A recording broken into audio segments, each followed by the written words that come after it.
the score would have been tied. But fortunately, it was ruled Moreland had caught it fairly, and the Cubs won 6-5. For more thrills on Cubs baseball, stay with us now as the second game of the series comes up in a moment.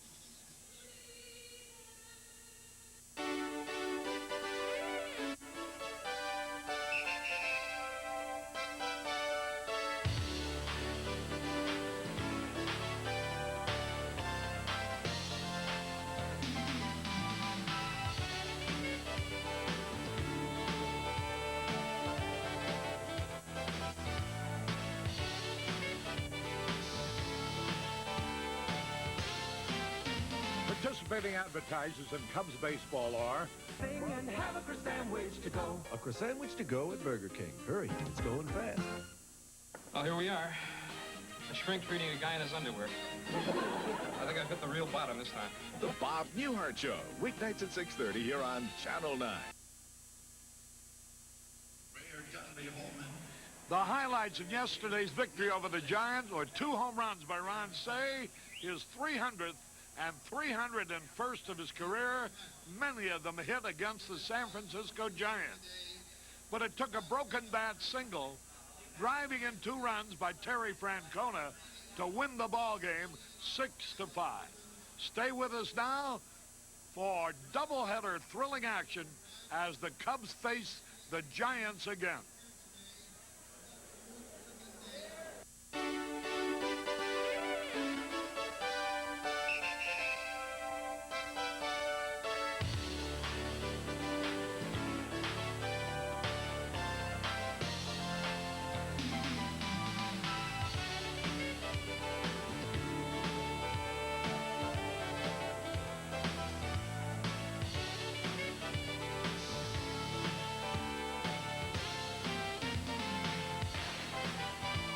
Participating advertisers in Cubs baseball are Budweiser, Beechwood Age for the clean, crisp taste. This Bud's for you. Toyota dealers who remind you to buckle up. Who could ask for anything more? Your neighborhood True Value hardware stores. They've got what it takes. Your neighborhood Unocal 76 dealers who invite you to go with the spirit of 76. United Airlines. You're not just flying, you're flying the friendly sky. Zenith. At Zenith, the quality goes in before the name goes on. Pepsi, the choice of a new generation. The Chicago Tribune. A great city deserves a great newspaper. Your Chicagoland, Northern Indiana Better Buick dealer. Wouldn't you really rather have a Buick? And Canon. So advanced, it's the world's leader in 35mm photography.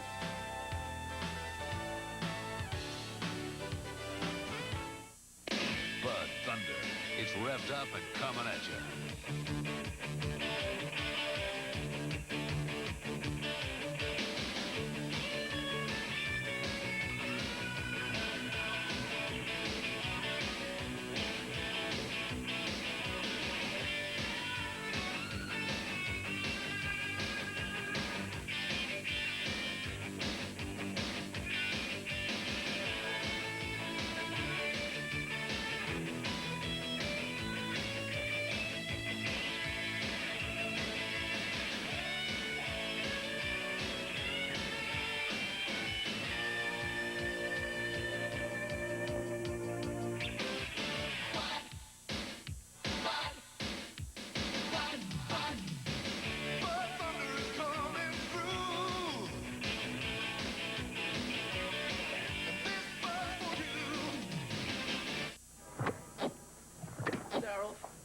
Darryl, it's 110 stories high. World's tallest building. You ready? Darryl, are you sure these will hold us? No problem. They'll take us all the way to the top. But Darryl... There'll be endorsements, Darryl... TV appearances, books. We'll make millions. You ready? Are you sure these will hold? Trust me. They'll stick like glue. There's an easier way to reach new financial heights. Play Lotto. Hello again, everybody. With Steve Stone, I'm Harry Carey. We're at Candlestick Park here early in the day. It's only noon, and we're going to have a doubleheader, the first of the year. One of only two regularly scheduled doubleheader for the Cubs this year. The Cubs are going to face a newly resurrected pitcher, Mike LaCosse. He threw very well last time out. 7 1/3 innings against St. Louis. Didn't give up any runs. He's got a good split-finger fastball, and Harry, Roger Craig talked to you about that. Yes, he has taken to the pitch better than anybody else, primarily because of the length of his fingers. He's able to get the ball between his fingers very easily. Well, he throws the ball pretty well. He doesn't have a good fastball, and he'll be opposed by Rick Sutcliffe today in Game 1. The Cubs, who took the first 2 games of this series, have 2 of their best going today in Sutcliffe and Eckersley. You know, I'm just wondering whether all this publicity about the split-finger fastball might not be a little camouflage of what it really is, which is a spitball. Well, I don't think any of them are using it too well at this point. They have good split-finger fastballs, especially the man who pitched yesterday, Garrelts. But this ball club is on kind of a suicide mission if they keep using 4 or 5 relievers every game, and I'm talking about the Giants. All right, we'll be back with the ball game, the starting lineups in a moment.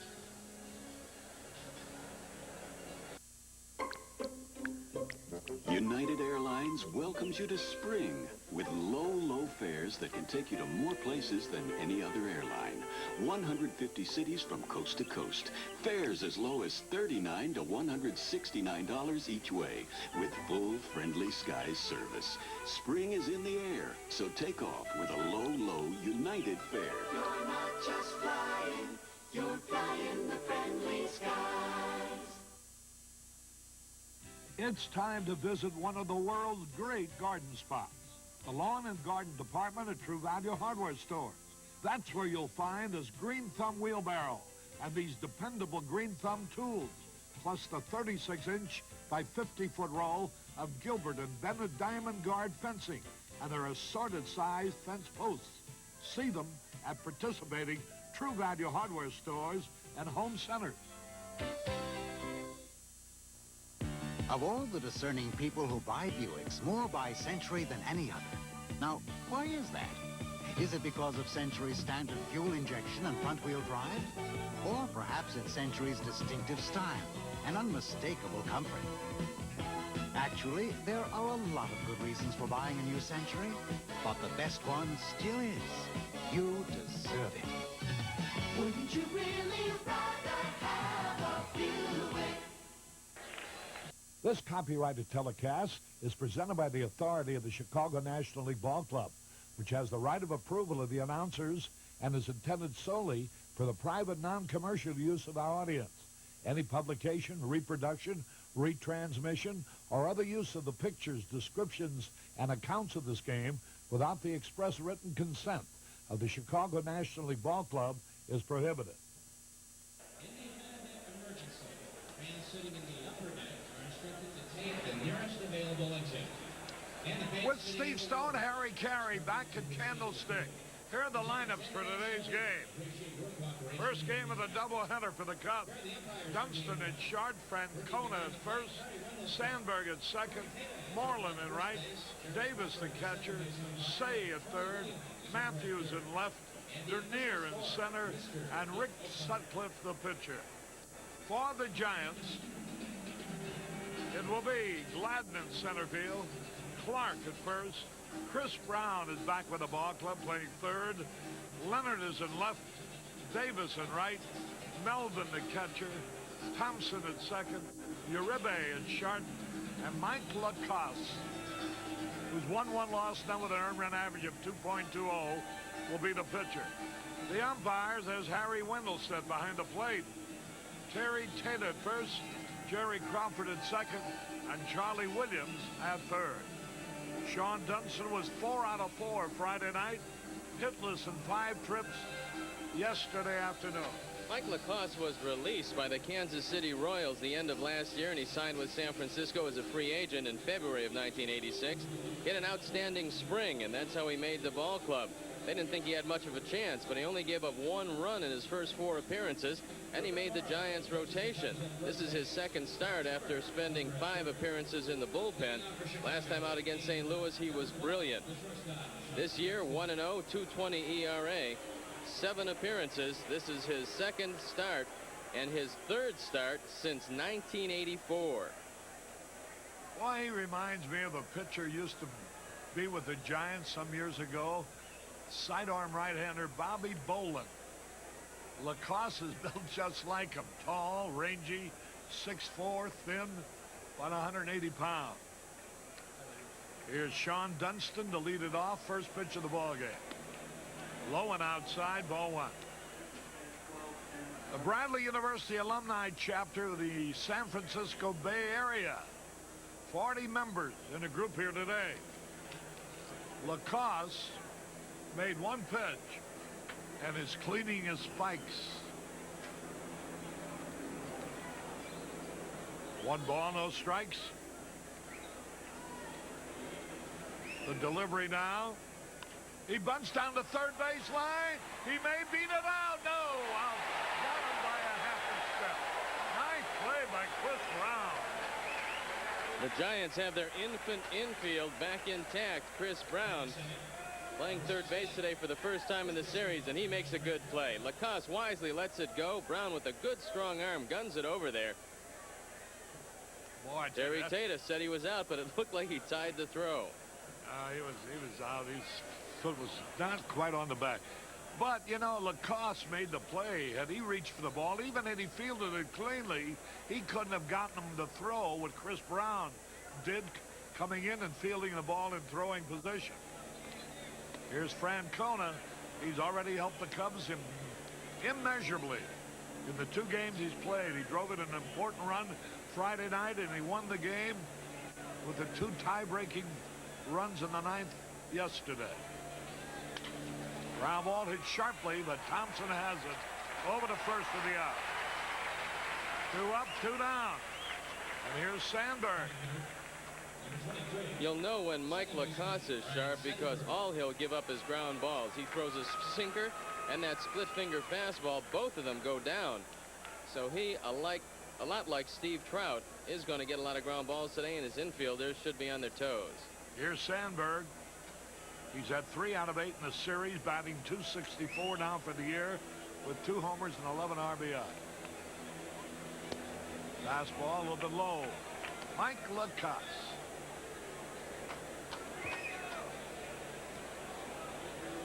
Cubs have Sutcliffe and Eckersley going for him in the doubleheader today.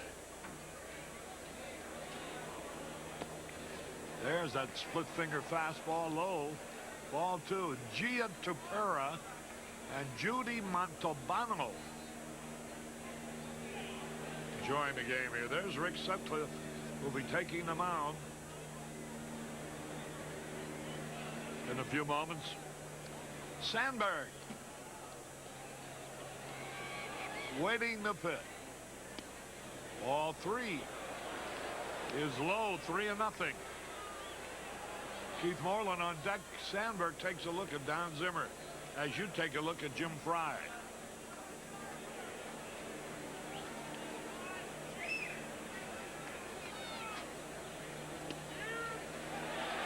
Caught the outside corner at the knees. 3 balls and a strike. Lacoste originally came up with Cincinnati, was sold to Houston on waivers in 1982. Had a .290 ERA that year with the Astros. Wall, he walked him. Here's Moreland, who was hitless yesterday, 0 for 5. Had 1 out of 4 Friday night. Karras and Mark Staniak from Eugene, Oregon, are here to pull for the Cubs today. It's only the 4th walk by Mike Lacoste in 17 innings, so he's got good control. But he's having a lot of trouble with his spikes. He can't keep the mud out of them and consistently cleaning them. We haven't had rain in quite a while, Harry. I can't figure that out. I guess they wetted down the infield rather heavily. 2 men are out, a runner at first.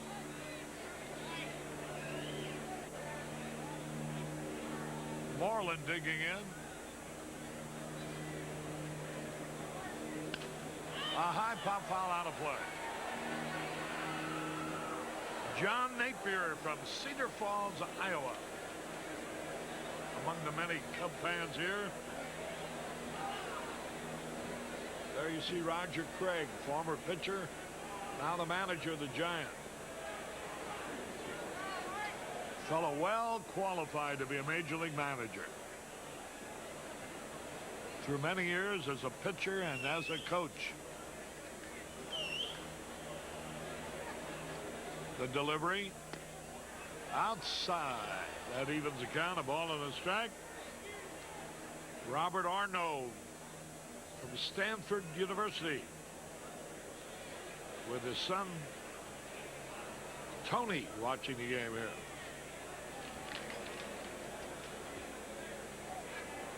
One is the count. Runner back. The Cubs leave right after the doubleheader for Chicago. Have an off day tomorrow. And then open a series against Tommy Lasorda's red-hot Los Angeles Dodgers, who've won their last 7 in a row. Kind of interesting to look around the infield and realize that last year, the opening day infield was David Green, Manny Trio, Chris Brown, and Johnny LeMaster. The only one that remains is Chris Brown. And they had 5 years more major league experience than the current infield. 2 out, a runner at first.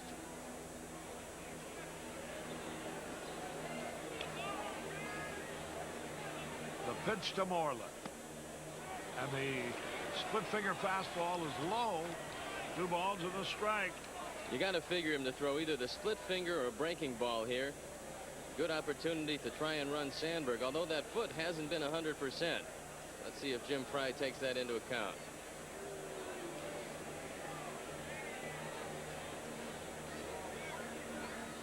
He gets back to first.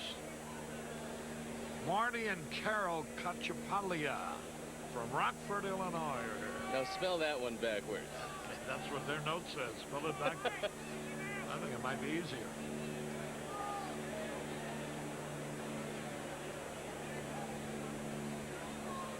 Watch Sandberg. He holds. They pitch out. Ball 3. Everybody was thinking along with you. Roger Craig calls all the pitch outs from the dugout, and it's like Bob Melvin's head is on a swivel behind there. He takes a look at the hitter, then he has to take a look at the pitcher. Now he's looking into the dugout, as you can see. So he spends a lot of time looking away from the ball field with Roger Craig as the manager. The name spelled backwards. Gampapakat. Cachipalio sounds better. There's a high pop fly. Will Clark under the ball makes the count in foul territory. So the Cubs go down without scoring in the first. We move into the bottom half. No score. Save on Puma's Tough Spike baseball shoes with removable liners. The RV1, only $21.96 at Sport Mart. For sports, it's Sport Mart. Hey, Jill, did you know I got a photographic memory? No, Nick. Sure, watch this. Rick Sutcliffe, 812 strikeouts, 3.73 ERA, 81 wins, 54 losses. Wow, Nick. Gary Matthews. Cub fans, right now you can get a photographic memory free from Unical dealers. Scott Sanderson. 1 earned run in 39 innings. How'd you know that? Yeah, the stats are on the back, Nick. Hey, Murph, did you know I got a photographic Spirit of 76. Get your free Cub action photos. A lot goes into the Chicago Tribune every Sunday. Many consider it the best newspaper in the Midwest, with some of the best writers and photographers in America. To others, it's simply the best source of information. And to quite a few, it's a matter of pure enjoyment. Morning, Dad. I'm out of here. But to Billy and his dad, Me get Maple Street. it's just another day's work. Life is full of changes, and State Farm is there. I'm State Farm Agent George Palmy. If your family's like mine, you'll find reminders of how fast things change. Wasn't so long ago, my daughter Jill was riding in this. Now she drives this. Look around you. If you see your insurance needs have changed, auto, home, life, or health, see your State Farm agent for a family insurance checkup. The advice is free. And like a good neighbor, And the decisions are yours. State Farm is there.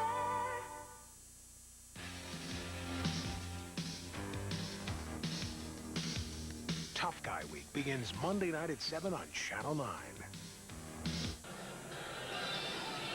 Harry Carey back at Candlestick. Here are the other scores. We have a moment. Darryl Strawberry hit his 4th homer of the year in the first with 1 on. The Mets are out in front at Cincinnati, 3-0. Darling pitching for the Mets, and Soto, who's having his problem, as is his team, the rest. That's the only National League score we have. In the American League, Texas and the Yankees are tied 1-1 in the 3rd. Detroit leading Minnesota 3-0 at the end of 4. Toronto leads Seattle 1-0 at the end of 3.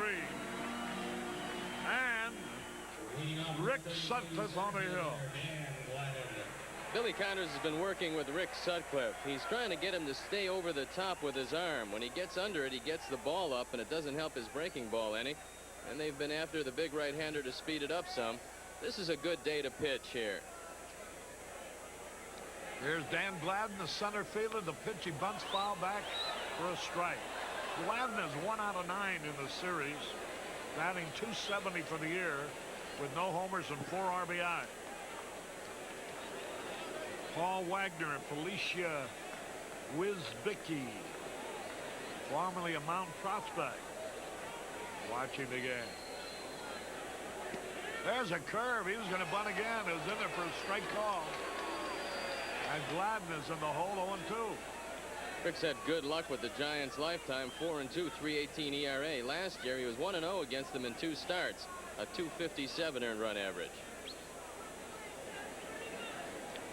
0-2 the count. The delivery. And it's a little bit outside. He's thrown 3 straight breaking balls. The Giants have not beaten Sutcliffe while wearing a Cub uniform. Those 2 victories against him came when he was a Dodger. The pitch. Fly ball, center field, easy out. Bobby Dernier is there. 1 gone. Gladden flies out to Dernier. John and Lori Westland from Erie, Illinois. Are here. So's Keith Barnes from Chicago. And Michelle Grifka from Northwestern. Clark has made a habit of swinging at the first pitch if it's a fastball in his zone. Sutcliffe will have to be careful. The pitch. Curveball in there, a beauty. Boy, he's coming right over the top of that curve, and he's had a good one so far. It's a good way to start out. A first ball fastball hitter. Now he's in a hole. Now the pitch. Another curve, this time a little bit low and outside. 1 out, nobody on.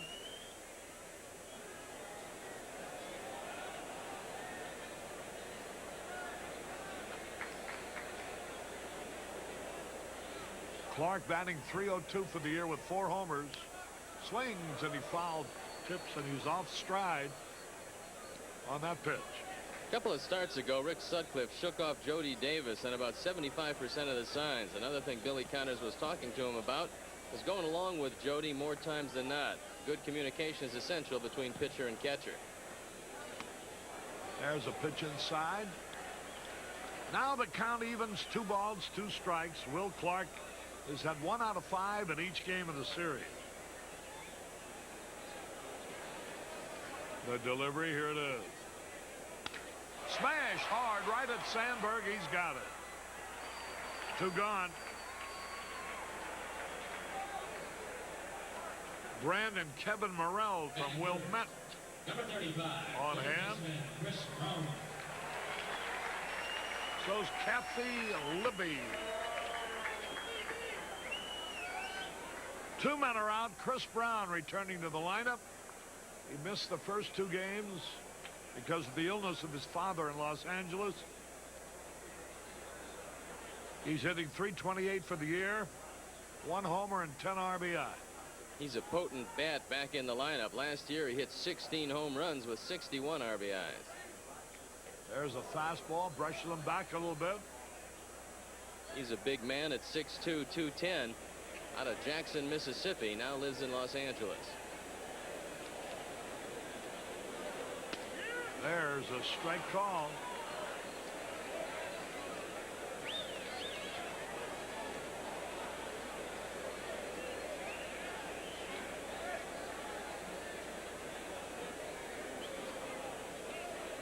He swings and he misses. In case you're wondering how that youngster, Roger Clemens, is doing after his record-breaking strikeout performance. He's already got 10 strikeouts in 6 innings today in Boston. He's pitching again.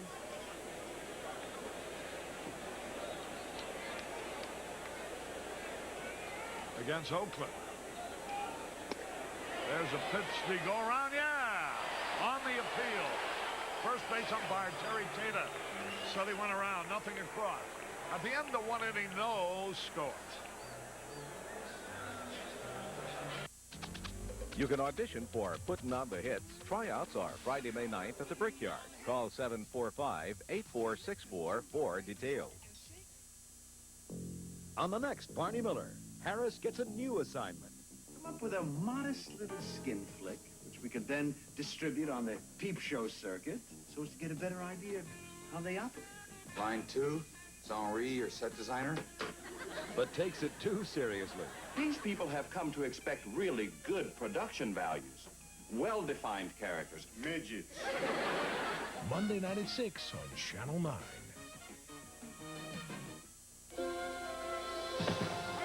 In the minors, you must have called it all 1,000 times. Then one day, you got the call.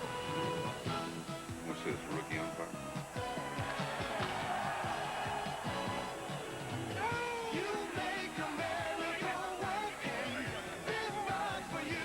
Here's to you. Beechwood Age for that clean, crisp taste that says Budweiser. Compliment for that gentleman. This bar's for you. I've always been afraid of 2 things, flying and good cameras. But with this Canon T70, I'm not afraid. This push-button T70 is so easy to use, I can even get the tough shots, like backlit shots. Stop! Take action shots. Bang! I can even use a zoom. Boom! The Canon T70, so advanced it makes the tough shot simple. I'm fearless now. Ooh! Enter the Canon Photo Contest and win an adventure trip on the Salmon River. Details at Canon dealers. William Holden, Jennifer Jones. Love is a many-splendored thing. Monday night at 11:30 on Channel 9. With Steve Stone, Harry Carey back at Candlestick. As we go in the top of the 2nd inning, that young lady had just washed her hair and can't do a thing with it. Jody Davis leading it off. First pitch is high. My good friend Joe Laughlin, who's the Vice President and General Manager of WGN-TV. Here's a note that'll be of interest to him. Mike Lane, Pat and Chris Lane are here to cheer for the Cubs. They were neighbors of the Laughlins when he was in charge of the Tribune station there in Denver. Bouncing ball foul. And they want to send their regards along to Joe Laughlin and his lovely wife, Lynn.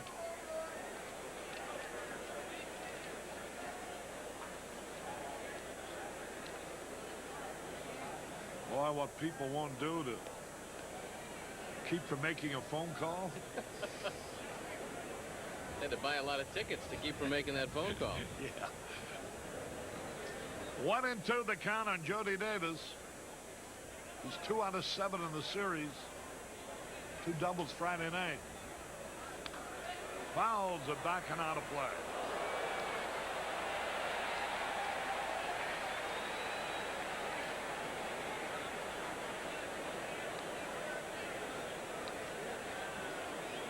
Look at a pretty good Beautiful defensive catcher right there, Bob Melvin.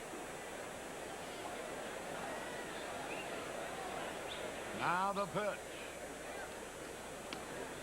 Little bit inside. That evens the count at 2-2. Jody trying to get something started here.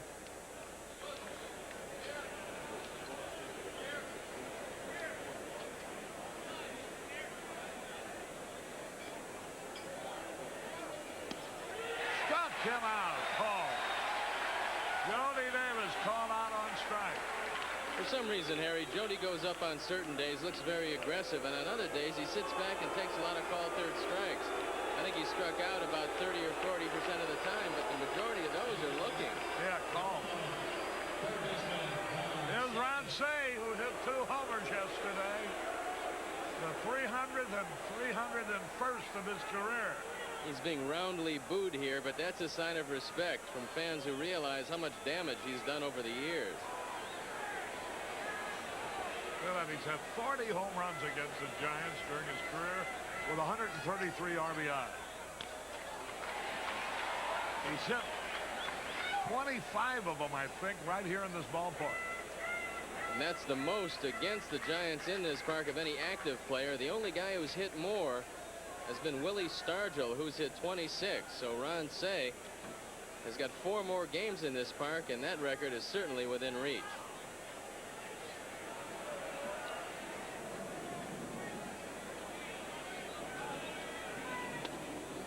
Breaking ball, split finger fastball low and outside. Strawberry just hit another home run, his second of the day. And the Mets are leading the Reds 4-0 in the 4th.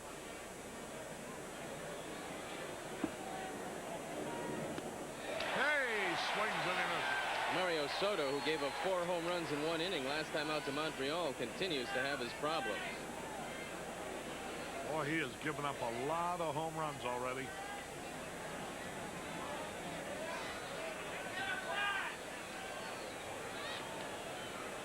One and 2 the count. There's a drive in the center field, but it'll be caught. Cey hit the ball hard, but he lined it right at Gladden. 2 up, 2 down. Here's Gary Matthews. Number 36, left fielder Gary Matthews. The Atlanta Hawks have defeated the Boston Celtics in the NBA playoffs 106-94. Celtics way ahead in that series, though, aren't they?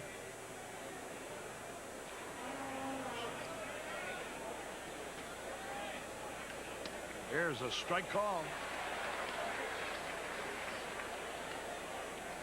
Matthews hitting 190 for the year with no homers and 3 RBIs. Here's the pitch. Ground ball to the shortstop, Uribe. He throws, and Matthews is an easy out. Nothing across. We go on the bottom of the 2nd, no score.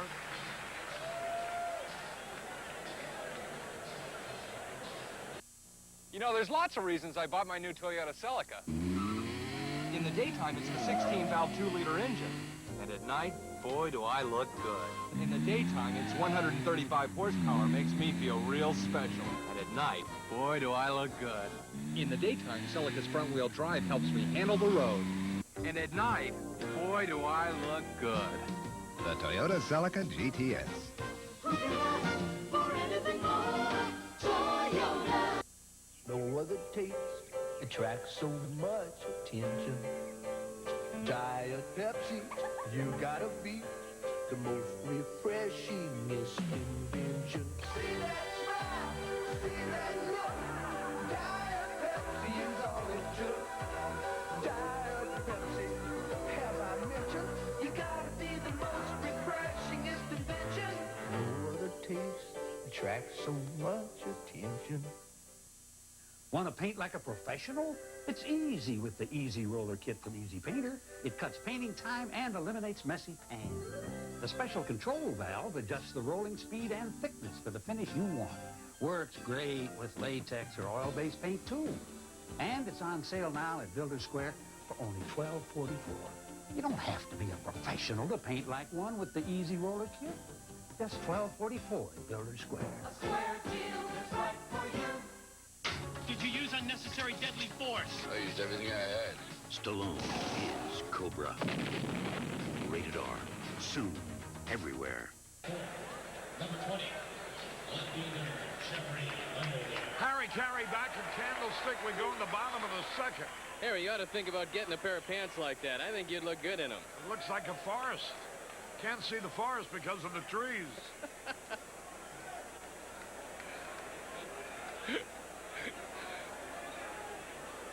Here's Jeff Leonard hitting 275.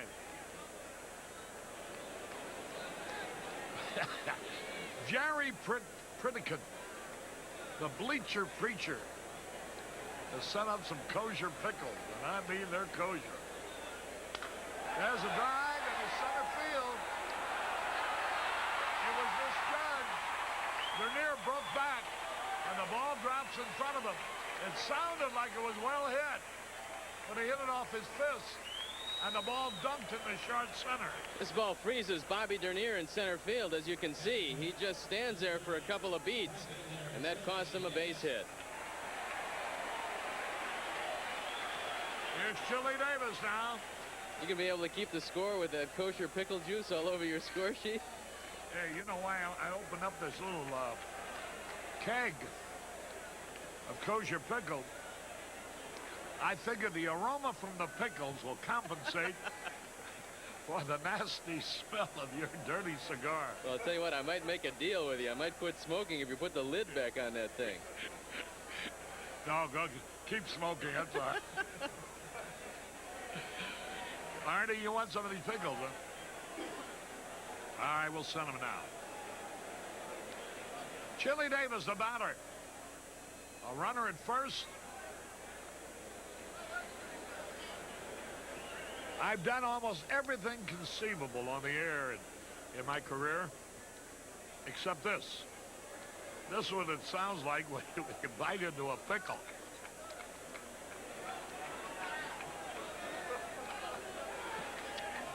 If we have smell-o-vision going... You folks at home are in trouble, I'll tell you that. Pitch out, nobody going.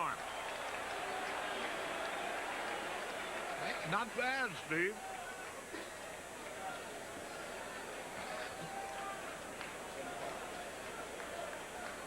Kosher pickle for breakfast? Arnie's looking for the corned beef. He says you can hold the pickles.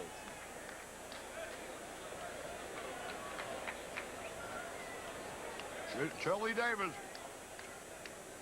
hitting 275 with 3 homers, 15 RBI. Hey, they throw over there quickly this time.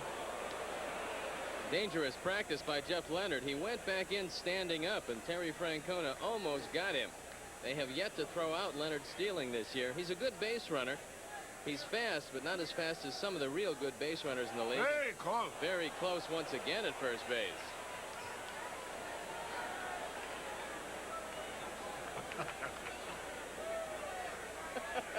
Boy, oh boy, you snitch, you. Again! Boy, they almost had it. Jose Morales, a premier pinch hitter during the course of his career, now the coach at first base. Leonard wants to smooth out the dirt over there. He's had to come back quickly a couple of times, and he might be digging himself a hole. All right, Arnie, the pickles are on their way to you. And I want you to put the same caption on the screen that you put for me. Arnie eating pickles. Foul out of play. 1-1 the count. Sutcliffe's going to have to be at his best the way LaCassa's looked. He doesn't want to throw Chili Davis an off-speed pitch because they're playing him around toward left center field. An off-speed pitch, especially inside, Chili can pull it into the gap in right center, and there is a big hole. Sutcliffe is holding Leonard as close as he can.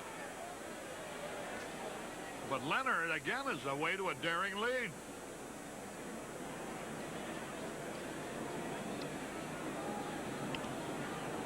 He gets back safely. Looks like he's got Sutcliffe pretty well read.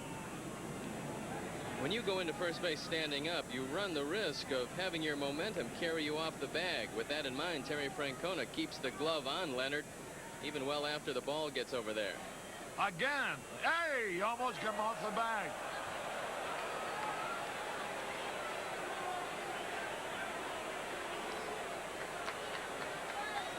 I wonder, is Leonard that sure of being able to get back standing up, or is his leg bothering? He's got a clause in his uniform, in his contract, where They only wash his uniform once a week, so he doesn't want to dirty it up. There's the pitch outside. 2 balls and a strike. Very fine crowd. They're still coming in. This is the pitch they're probably going to try to send Leonard. Sutcliffe might want to give him a real good move at first base. No, he just lobs the ball over there. Steve will be talking to Al Rosen, former slugging third baseman of the Cleveland Indians, and now the president and general manager of the Giants. That's between games today.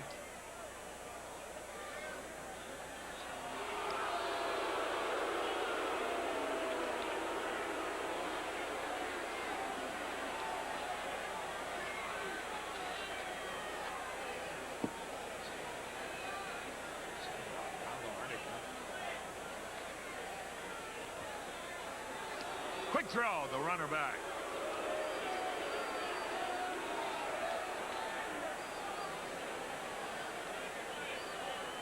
The Pickles are on their way by Federal Express.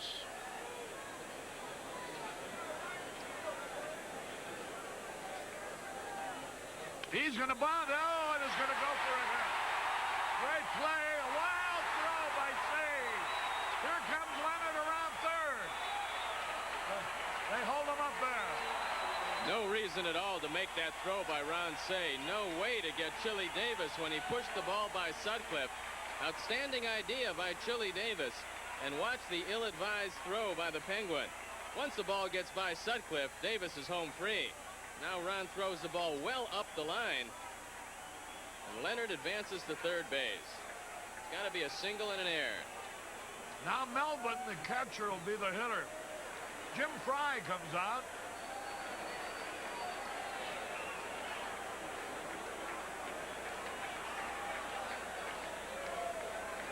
Do you think there's something about the way Sutcliffe is throwing the ball that prompts Jim to come out this early, or is there something else? I know one thing, he doesn't appear to have the best velocity on his fastball, but I don't think Jim is too concerned about that. He's thrown a good curveball today. He just wants to make sure that he settles down. He's probably telling him, Harry, look, it's early in the ball game. Concede the run at third base. We're not too worried about that at this time. Just keep us out of a big inning. Try to get the ground ball, get the double play. Even if we're down 1-0, our offense can still come back against Lacoste. So here's Bob Melvin, the catcher. He's hitting 170 for the year. He's had 1 out of 4 in each game. The infield's going to play back with a double play. The pitch is high. 1 ball, no strikes. Sutcliffe was 1-1, lost 3 this year with a high earned run average of 4.41.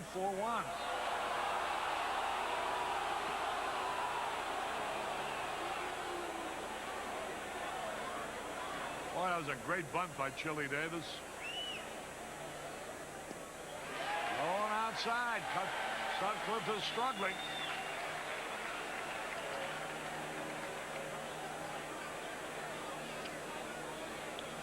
Coles, Whitaker, and Parrish have homered for the Tigers as they lead Minnesota 4-1. There's a double play ball, 1 out. Out at second. Out at first, the run scored.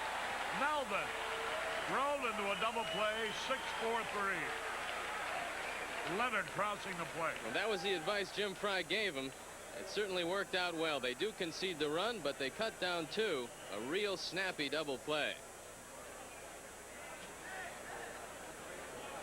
Batting 7. Here's Rob Thompson now. Second baseman, Robbie Thompson.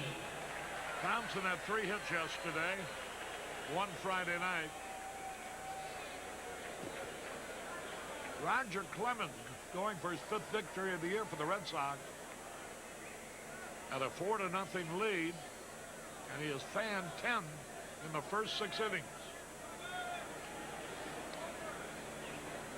There's a pitch low and outside. Rob Thompson.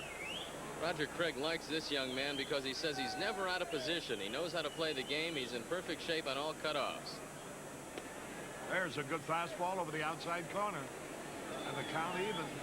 A ball and a strike. Giants are out in front 1-0. Low. Thompson had to battle Mike Woodard as well as Brad Wellman. That was in spring training for the second base job, and he won it. 2 balls and a strike. Curveball is low, ball 3. 3-1.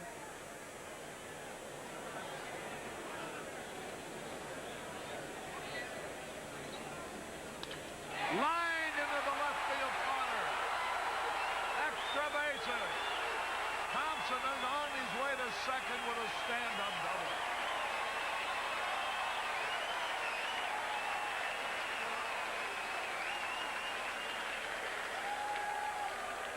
Three-1 pitch, and it's a fastball low and down the middle. And the more 3-1 and 2-0 counts you have in the course of a game, the more you're going to get beat around. Sutcliffe just can't afford to get behind Harry because his stuff is not that sharp today. I don't think his stuff has been sharp other than the opening game of the season. Even the game he won, I think it was 7-5. They're going to walk Uribe now to get to Mike Lacoste.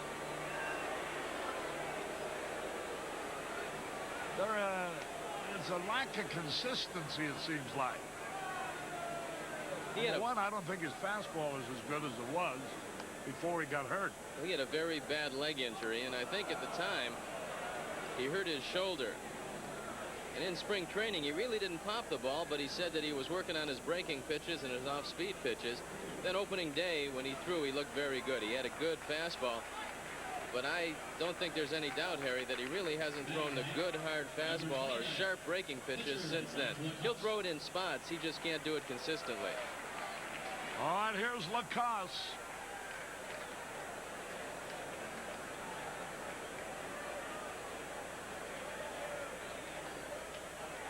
Swings and he pops it up on the infield. Dunston took charge and made the catch. 1 run on 3 hits, 1 costly error, and 2 left. At the end of 2, Giants lead 1-0. Stand by. Here's your hotline tip of the hour from the Comb Company. You see us in the Wall Street Journal. We take brand name closeouts and sell to our customers below dealer cost. Like this imported leather briefcase set, a $230 value, both yours for $68. Here's top quality imported leather, luxury details like tailored stitching and polished bright work. Your own double combination locks close like a bank vault. A special compartment snaps out, expands to give you 25% more storage when you need it. Nestled inside is the leather banker's case. Neat, trim, button-down look, 2 cases. Genuine imported leather for $68. You can't lose. Available only on the Comb hotline. Have your credit card ready. Send your check or call 800-554-7000. Credit cards only by phone, 800-554-7000. For rush delivery, call now. Once you start listening to a Delco music system, you'll never want to stop. Nothing else sounds quite like Delco because it's specifically designed to match the acoustics of your very own GM truck while it's still on the drawing board. Delco Electronics delivers sound so true, you just can't be lured away from it. Delco designed in sound. You'll love it too much to leave it.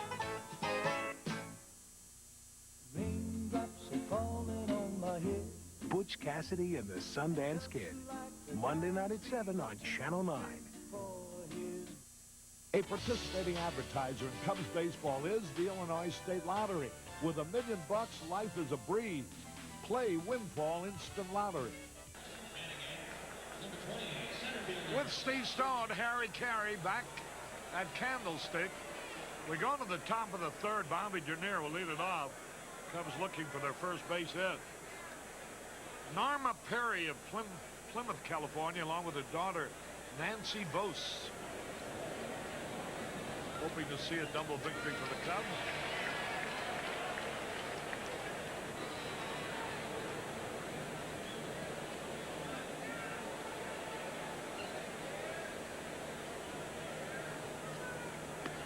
A pitch a little bit low. Janie and Chuck Dell of Milton, Freewater, Oregon. Watch the games on GN all the time or here in person.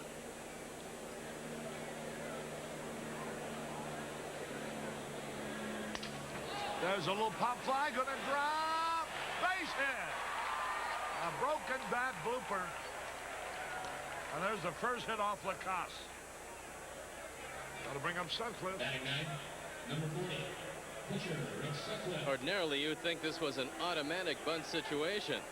But Jim Fry has a big left-hander that can hit the ball out of the ballpark. He's got 1 home run, 4 RBIs. Let's see what he does with Sutcliffe. Roger Clemens pitching for the Red Sox was scored on the 7th. Boston leading 4-1. The Red Sox are batting the bottom of the 8th. We know Clemens has at least 10 strikeouts already.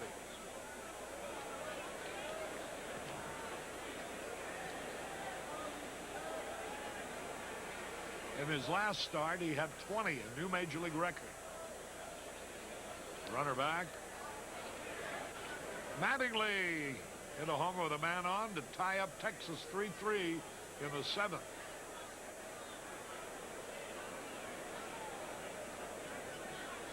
If Sutcliffe doesn't bunt, there'll be a surprise Chris Brown. He pulled back. The pitcher's inside. 1 ball, no strikes. Detroit leading Minnesota, as I mentioned before, 4-1 in the bottom of the 8th. Coles, Whitaker, and Parrish with homers. Toronto leading Seattle 2-0 in the 6th. Steve against Moore.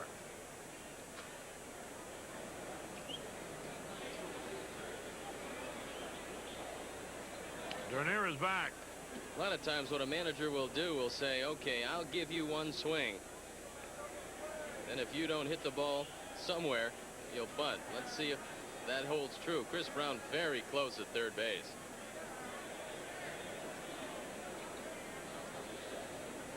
They throw over to first, the runner back. Cleveland and Chicago, they're tied up 2-2 in the 3rd. The Indians have won their last 6 in a row. California out in front of Milwaukee 2-0 in the 4th. Kansas City leads Baltimore 3-0 in the bottom of the 3rd.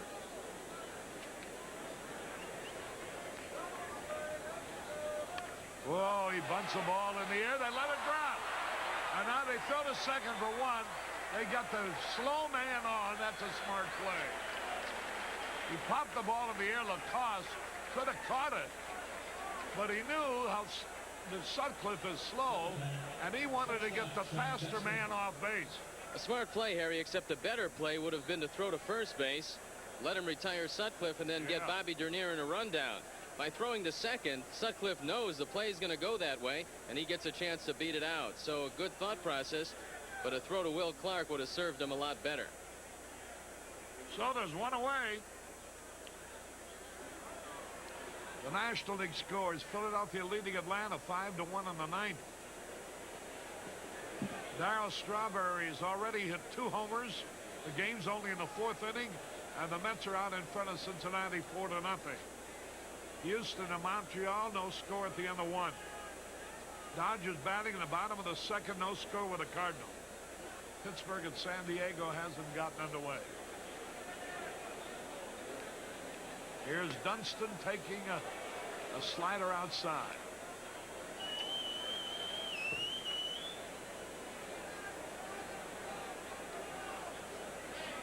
Valenzuela threw a 5-hit shutout at St. Louis yesterday. Fouled it off his foot.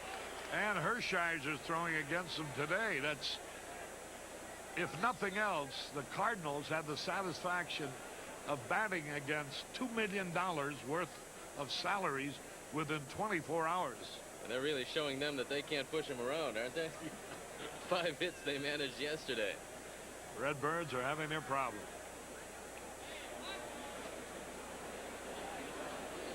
One to nothing Giants lead. We're in the 3rd.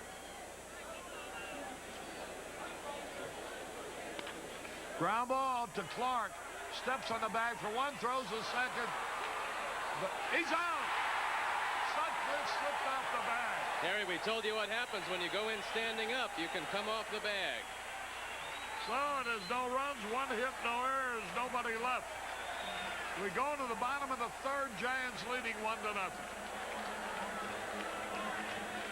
You got a great pair of hands. Thanks. The rest of me's kind of cute, too. Trapper John, weeknights at 10:30 on Channel 9. When it's time to put on your fix-up hat, start with top-quality equipment from True Value hardware stores, like durable GE household sealants and Wagner glass mask for painting around windows. The Easy Roller by Easy Painter makes painting quicker, and it comes with a free brush. And top it all off with our True Test Easy Care Latex Flat Finish from participating True Value hardware stores and home centers. Well, congratulations. Thanks, Murph. You know, honey, I always buy 76 gasoline so my car will run smoother. I buy it because it keeps my carburetor clean. Well, we'll buy 76 so our car will run smoother. Cleaner.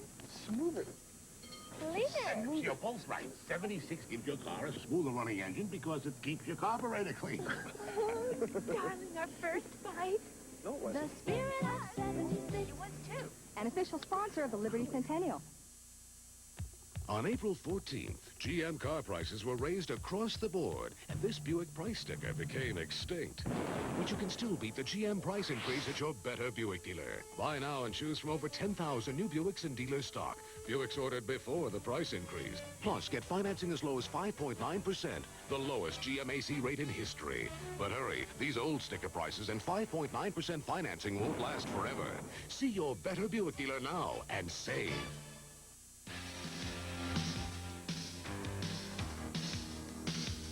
Tough Guy Week begins Monday night at 7 on Channel 9. Harry Carey back at Candlestick Park. We're going to show you the play. Now watch Sutcliffe going in, standing up. After Clark and Randy came off the bag. And Uribe had the ball on him all the time. Here's Gladden to lead it off. Fouls it back. Teresa Stark Markarian here with a group from the Naval Postgraduate School in Monterey, California. Lieutenant Tom Phelan in that group enjoying a birthday here.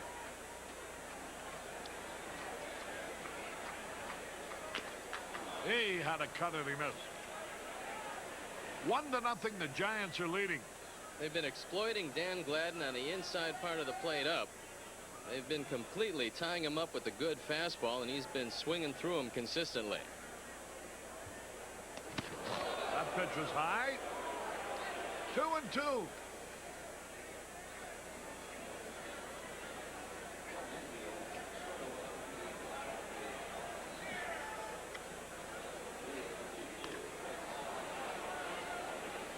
Barely got a piece of it.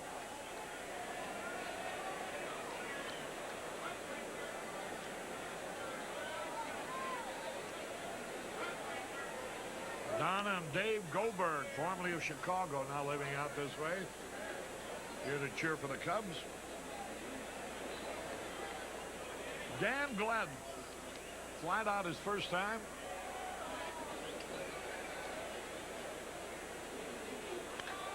Popped it up in foul territory. Terry Francona's there, and he makes the catch. Gladden fouls to Francona. Here's Will Clark. You know, this kid not only is a good-looking hitter, Steve, but every department of the game seems to come natural to him. He looks good in the field. He throws the ball well. He seems to be completely at ease, which is remarkable for a youngster less than 1 year out of college. If you didn't know that he was a rookie, Harry, you'd swear you were looking at a guy who'd been around the game 10 years. Catching pop-ups or throwing the ball, he just does everything the correct way. Here's the pitch in there for a strike call. I don't know who the baseball coach is of Mississippi State, but he can sure be proud of whatever work he did with this kid. He swung trying to check his swing, and he's in the hole 0-2. I think it goes beyond that with Clark. It looks like he had good fundamentals all the way up, so his Little League program must be applauded. Here's a pitch high. That's really a good lesson for all you young players. Get a good, sound, fundamental base. Then you can let your natural talent take over. Struck him out. Curveball caught the outside corner. 2 men up, 2 men down. The Katznelsons are here. This is called a backdoor breaking ball. He just throws it over the right-hand batter's box, tries to nip the outside corner. That's exactly what he did.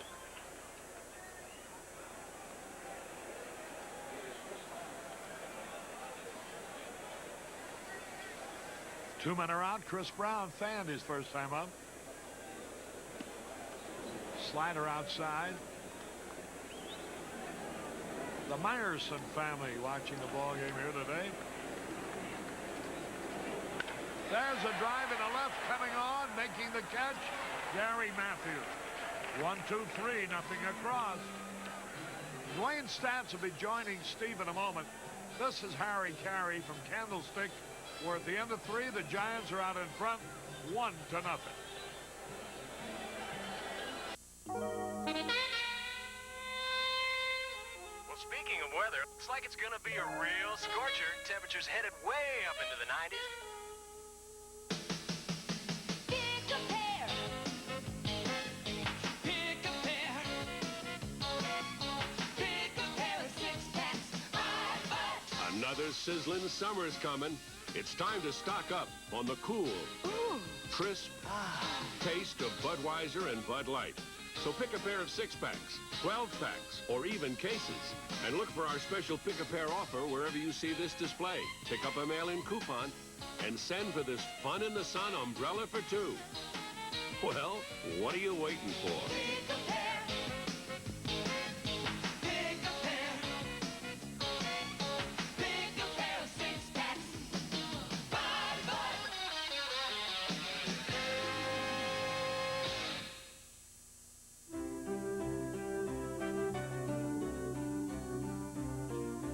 Most newspapers don't have their own foreign correspondents. Most newspapers don't have a Washington bureau or keep as many columnists and local reporters on staff. But Chicago's always been known as a great newspaper town, and at the Tribune, we intend to keep it that way. A great city deserves a great newspaper, the Chicago Tribune. William Holden, Jennifer Jones.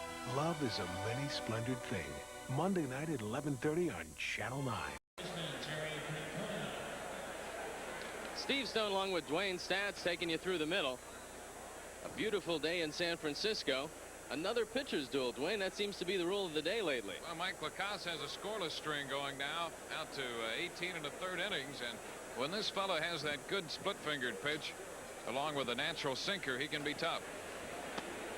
Harry Francona looks at one off the outside corner. Hit the ball hard the first time, but grounded out second to first. Cubs will have a big decision with Francona come Tuesday in Wrigley Field. What are you going to do with a guy that hits the ball this well? Ball is sliced foul. He's had 3 hits in the 2 games he's played, including the game winner yesterday.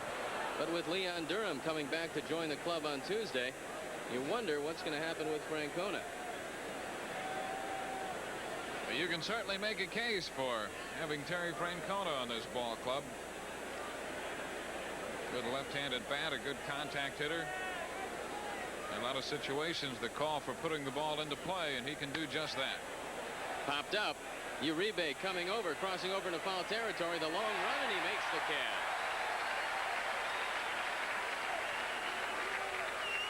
Uribe is not real flashy at shortstop. He's just there wherever he needs to be. He gets over there in foul territory and makes a nice little play on this pop foul. This Giant infield has committed just 6 errors thus far this year. This ball club is 9-1 in the 10 games that they've played errorlessly. Ryan Sandberg drew a base on balls in the 1st inning, the only walk permitted by Mike Lacasse. Good fastball for a strike. Lacasse 6'4", 190 pounds. Born in Glendale, California.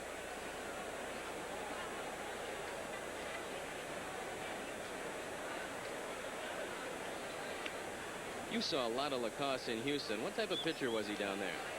Well, he was trying to make a change. You know, when he first came up with the Reds in his first full year, he won 14 games, basically a sinker slider pitcher. But the sinker was his big pitch. The slider never was a very good pitch for him. And that's when he started to toy with that forkball. He's got a good one now, and he couldn't have come to a better place. I think that's one of the reasons why Roger Craig decided to give him some employment. He was released by Kansas City after last season. Craig saw a guy that had the split finger fastball, somebody that he could tinker with and make him a better pitcher. So far, it's turned out that way. 1-2 count on Sandberg. Fouled off to the right. You know, that first year, his first full year with the Reds, he won 14 games, and then the next year, the league sort of caught up with him. He fell 2 games under 500 and had an earned run average of more than 4.5 in his second full year in the major leagues. And it was primarily because the breaking pitch was not that good. So he needed another pitch. Just missing outside. Count evens at 2-2. Last year at Kansas City, he was used sparingly. 1-1, 5.09 ERA. Only appeared in 21 games. Then they sent him to Omaha in AAA, where he was 1-2, and he was released when the season ended. Long drive, left field, well hit. You can forget about this one. It's gone. Home run, Ryne Sandberg. The game's tied at 1.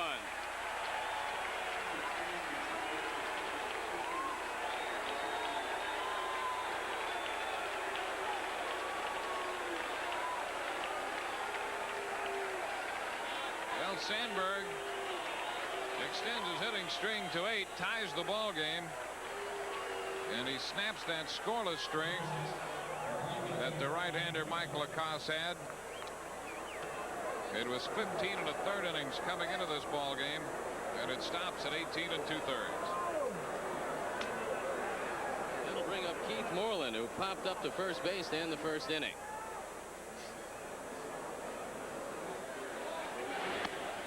Swings and he misses a high fastball.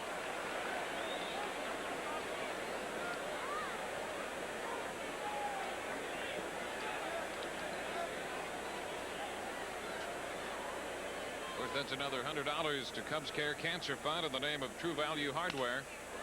Broken bat, one hopper to Uribe, fires across, he gets him.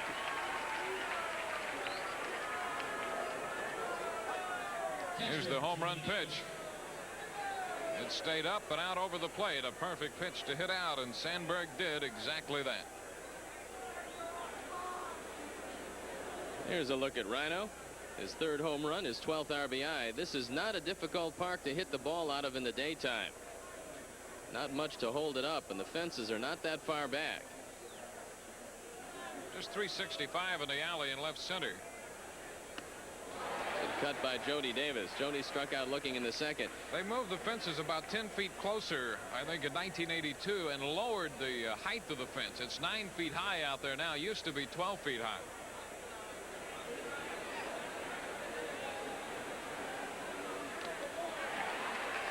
Oh, 2. It looks farther than Wrigley Field because you can see through the fence, so it looks like it's a long way out there. But at 365 to the power alleys, that's not a great deal of distance in the major leagues. It's 335 down each line. The only thing that usually holds the ball in this park is the wind.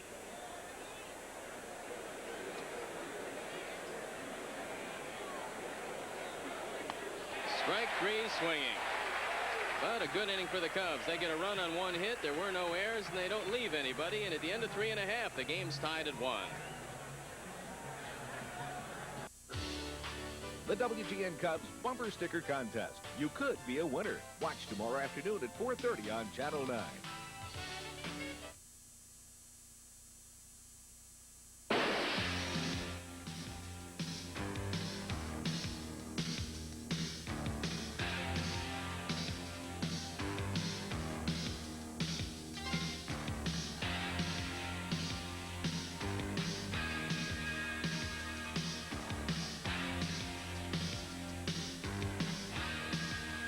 Tough Guy Week begins Monday night at 7 on Channel 9. I may be a professional carpenter, But when it comes to my home, I'm a do-it-yourselfer just like you. But I still shop at Builders Square because I know I'll get the best price and the best quality anywhere. Guaranteed. Like this big Stanley half-horsepower garage door opener. It's specially designed for heavier doors, and it's only $139 right now at Builders Square. Plus, I get this second transmitter free. Now that's real value. Builders Square. A square deal that's right for you. Come become a kid again on life's greatest beach, Waikiki. Surrounded by aloha spirit, amidst the bounty of Oahu. Come become a Kama'aina, a native, and let the island rhythms carry you away with the airline that's been Hawaii's friend for nearly 40 years, United. And come become the Hawaii that was and always has been in the friendly skies. This place is better than the zoo. The Jeffersons, weeknights at 5:30 on Channel 9. One of the reasons why the attendance is so good here today is that it's half price for Rabbits Day. There's a lot of them in the stands, but we're going to show you a fellow with a particularly good seat.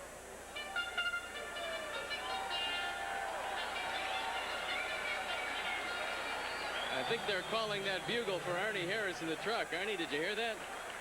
It's post time. I got three guys, Steve Stone, Lou Boudreau, and Arnie Harris, who've just left the ballpark.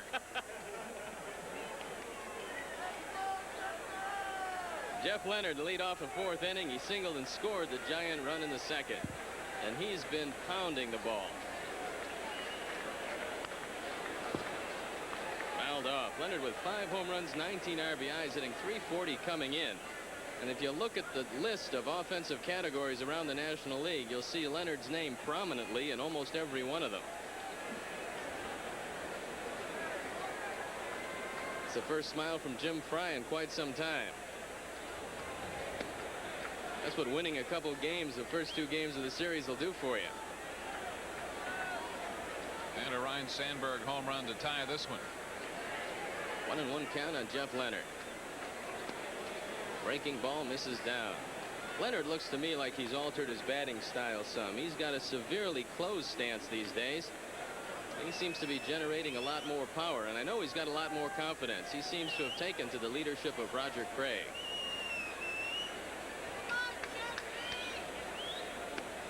Swings and he misses. A good breaking ball by Sutcliffe. You know what I think they've done with him more than anything, Steve, is just let him play baseball. You know, they tried to make him the team captain, and he tried to play with that particular role in mind, but I think if they just let him come to the ballpark and turn him loose, let him play the game, he has great physical ability. Fouled off. I think that team captainship went by the boards after a fight around the batting cage with Dan Gladden. I don't know if they had a fight over who's going to be captain, but Leonard did resign shortly thereafter. I think he's a lot more comfortable in the role he's playing now. He's just one of the players and comes out and plays the game. Last year he hit 17 home runs, and this year he's on a pace to easily surpass that. Breaking ball misses down, and a full count on Leonard. One of the things that Sutcliffe wanted to avoid today was throwing a lot of pitches. Long drive right center field. Bobby Dernier camping under this one, and he makes the catch.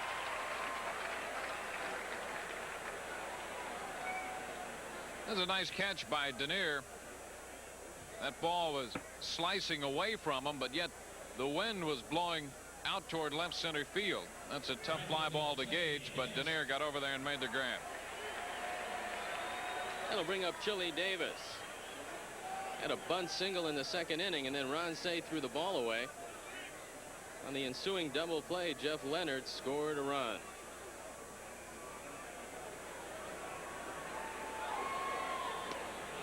Chili looks at one up and away. Chili 3 home runs, 15 RBIs, hitting .275 coming in.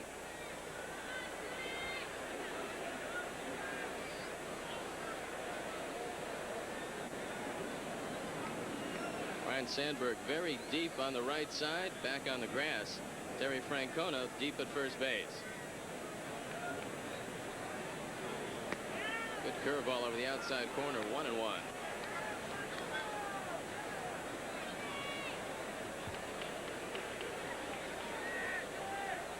Gordy McKenzie, the coach at third. Jose Morales, the coach at first for the Giants. Good fastball, 1-2. I thought Sutcliffe came out today in that first inning throwing a few more fastballs than he has in his first few outings. Then it looked like in the second inning, Dwayne, he went in almost entirely to the breaking ball. So he's been a couple of different type of pitchers today.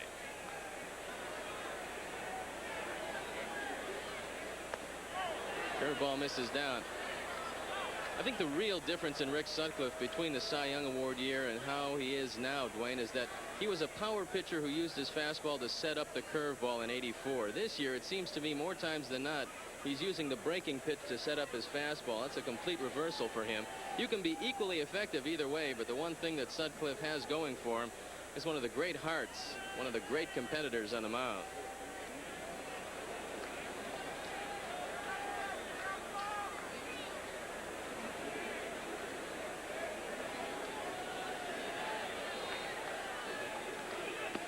Strike three, got him on a breaking ball. Jody Davis digs it out, and Davis is retired. Well, that's some pitch by Sutcliffe on the 2-2 to Chili Davis. Let's take another look at this breaking ball. Or the bottom fell out of that pitch. Third strikeout for Sutcliffe. He's only walked one, that intentional. Walked Jose Uribe in the second inning to get to Mike LaCosse. Bob Melvin, 6-4-3 on the double play in the second inning. Breaking ball misses down. Chris Brown back in the lineup today, so Bob Brenly, who has played third base the first two games, taking a rest. Sutcliffe falls behind, 2-0.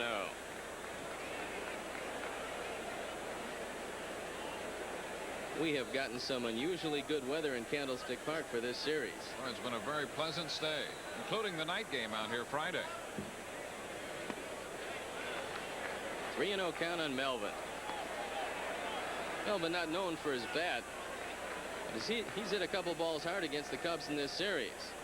A couple of doubles, one down the left field line, and one he hit off the wall in right field. So he's shown some good power.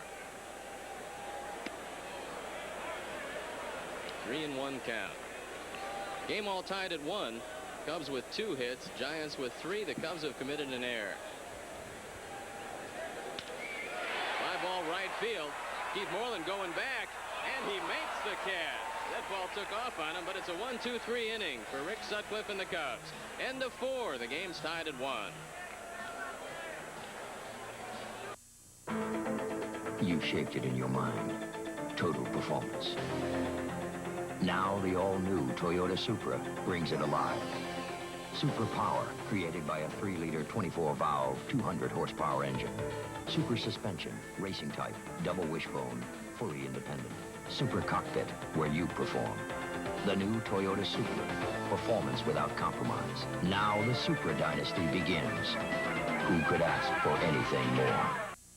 If you just ask for a light beer, you never know what you'll get. Buds. Oh, actually, Bud Light.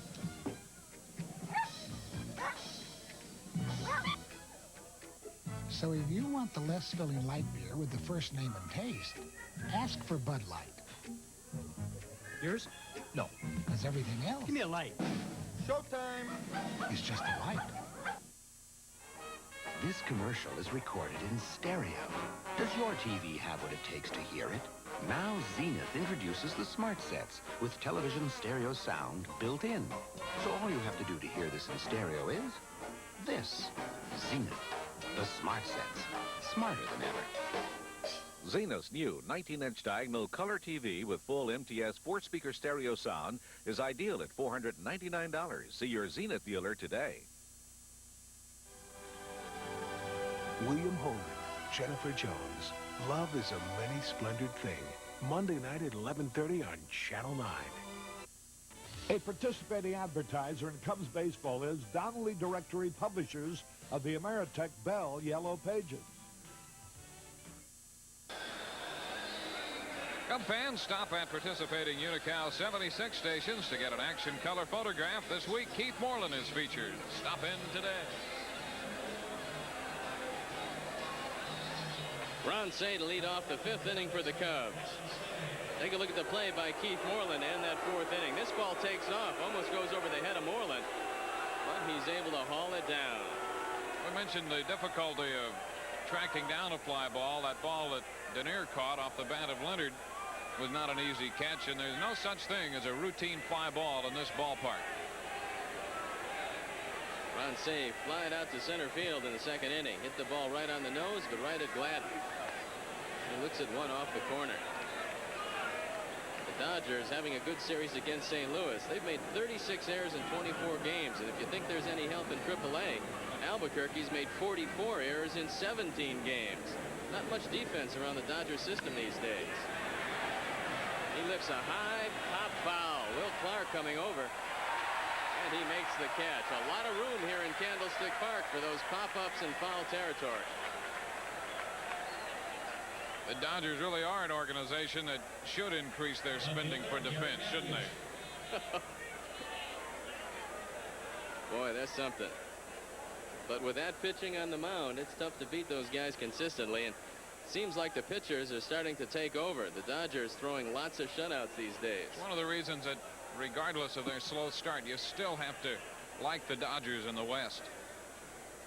Gary Matthews bounded to shortstop to end the 2nd inning. Good cut, and he missed. You know, the Giants initially had very little interest in Mike Lacasse after he was cut loose by Kansas City.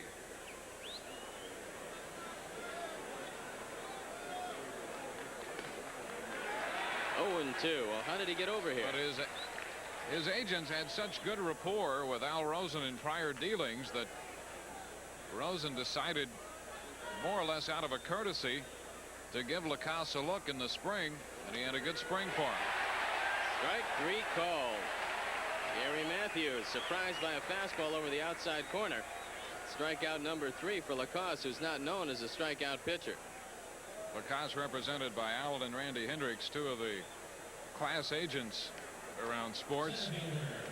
And they found him a spot here with the Giants, and it's paying dividends so far for the San Francisco ball club, as well as Mike Lacasse. We'll be talking to the man who took a chance on Mike Lacasse, Al Rosen, on the leadoff man between games. Bobby Dernier, a broken bat single to lead off the 3rd inning. Fouled straight back. Giants do have a mystery in the infield, and that mystery is Chris Brown at 3rd base. I talked to Joe Morgan about him, and Morgan said he can be just about anything he wants to be, depending on his head, depending on what he decides he'd like to make of himself. He has all kinds of natural talent. He's become a very good defensive 3rd baseman. He can hit the ball with an average over 300. But last year, he missed all sorts of games with assorted injuries. His teammates started kidding him about the injuries. This year, he seems to be a little more durable. And there you take a look at Chris Brown, 6'2", 200 pounds. He can do just about everything you have to do to be a star in this game. Right at Chris Brown, and he boots the ball. Bobby Dernier is going to be in at 1st base. And a usually dependable glove man makes an error. It's only his 2nd error of the year. And among the entire infield now, that's 7 errors committed by this young San Francisco infield. So that's not too bad. Brown with 2, Uribe has 3, Thompson with 2, and Clark has yet to make an error. That one just got away from Chris Brown. I think maybe I'll talk well about a couple of the other infielders, and maybe they can boot a few of the balls. I'll talk about what a great pitcher Mike Lacasse is. Hey, what a great 1st baseman Will Clark is. Rick Sutcliffe, chance to help his own cause. He bunted the ball and popped it up in the 3rd inning. Mike Lacasse let it drop, and instead of going to 1st base, would have ensured a rundown with Bobby Dernier. He went to 2nd, got the force out, and Sutcliffe remained aboard only to be erased on a double play. Good lead at 1st by Dernier. Sutcliffe looks at 1 down. You don't figure Bobby to be running in this situation. Jim Frey does not want to lead off with Rick Sutcliffe next inning. And Bobby has been troubled by a bad foot. However, sometimes the unpredictable happens in baseball. Let's see how Jim Fry chooses to work it. There goes Dernier. Throw to second. It's high. And Bobby's in with a stolen base.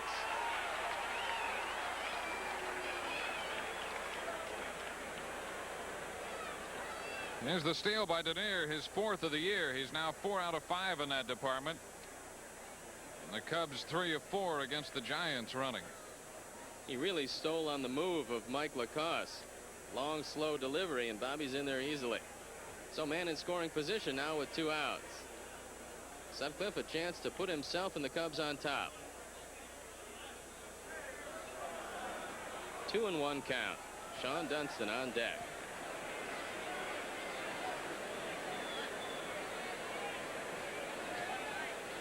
Outfield around toward left center for Sutcliffe. Big gap in right center field. Chili Davis shallow in right field.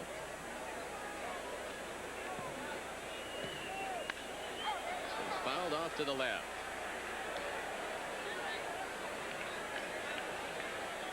The emergence of Mike Lacoste as a possible starting candidate has made it a lot easier to keep Scott Garrelts in the starting rotation for the Giants. He was their stopper, and right now they're having some problems in that department.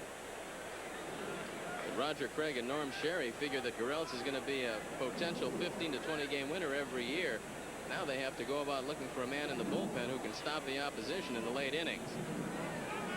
You had an interesting theory about finding a stopper as opposed to finding a good starter. Yeah, I think it's a lot easier to find that good late man than it is a quality starting pitcher. I think that's one of the things the Giants have in mind as they have switched Garrelts into the starting rotation. Popped up. Brown calling for it. And now Uribe takes it as Brown gives ground. No runs, no hits, 1 error, 1 left. At the end of 4 1/2, the game's tied at 1. Hi, I'm Bob Vila. Millions of you have watched my home repair show on TV. If you've been putting off those home repairs and improvements you were planning, I've got something to show you. As you can see, I'm in the middle of laying a tile floor here in the bathroom. What I wanted to show you is a book that takes you through a project like this step by step. It's called Kitchens and Bathrooms, and it's part of the Time Life Books Home Repair and Improvement series. What I'm about to do is outlined in the chapter on ceramic tile, right here on page 26. First, you roll up the sheet so that the bottom side is facing outwards. Then apply the mastic with a trowel, and then lay the sheet gently into place and roll it out smoothly. If I'm going too fast for you, don't worry. It's all in the book, Kitchens and Bathrooms, step by step. Now let's go to the kitchen. What I'm doing here is reorganizing a cabinet to make better use of the space. I've removed the shelving and put in utility drawers. And on this side, I put in a sliding panel for a pot rack. And over here, I'm just putting the finishing touches on an additional storage panel. Now I'll be able to get to my pots, and they won't get in the way. It only looks tough until you know where to look. Now let's go check out the den. See this bookcase? Well, I built it myself with this book at my side. Each volume of Home Repair and Improvement gives you all the tricks of the trades. Call now and you'll start receiving these helpful books, one about every other month. Keep only those you want. Cancel anytime. With your first book, Kitchens and Bathrooms, you'll also get this 12-foot Stanley tape measure free with your purchase. The Time Life Books Home Repair and Improvement series comes in handy in this house. It'll come in handy in yours, too. Well, I've got to go finish that bathroom tile. See you later. Call 1-800-228-5333 to examine kitchens and bathrooms for 15 days. When you decide to keep it, pay just $10.95 plus shipping and handling. Other volumes will follow when approximately every other month. Keep only the ones you want. Cancel anytime. So call 1-800-228-5333. That's 1-800-228-5333. Rick Sutcliffe goes back to the mound for the Cubs here as we move into the bottom of the 5th. And here's a reminder. If you stop by your local Unocal 76 station this week, you can also pick up a color photograph of Rick Sutcliffe. So stop in today. Robbie Thompson to lead off the 5th inning. The bottom third of the order to face Rick Sutcliffe. He'll be followed by Uribe and Lacoste. Thompson doubled in the 2nd inning. Slices this ball off to the right. Steve, there's a lot of talk about Will Clark, the rookie first baseman, picking up his first hit, a home run off Nolan Ryan on his first major league swing. Rob Thompson picked up his first big league hit off Nolan Ryan. We'll finish the story in a minute. So they flip the ball back to Ryan, and Ryan flips it to Gordy McKenzie. McKenzie has no idea why he flipped him the ball, so he throws it out of play into the stands, and a fan catches it. Now that's the ball that Robbie Thompson picked up his first major league hit with. Nolan Ryan is the Santa Claus of the National League this year, giving up a lot of firsts. Well, they had to do some tall talking to get that ball away from the fan to give to Rob Thompson. You know, Ron Cey did get his 300th home run yesterday, delivered to him by a fan. He traded that ball for an autographed ball, so the Penguin has a lifetime souvenir from Candlestick Park. Good curveball, strike 3.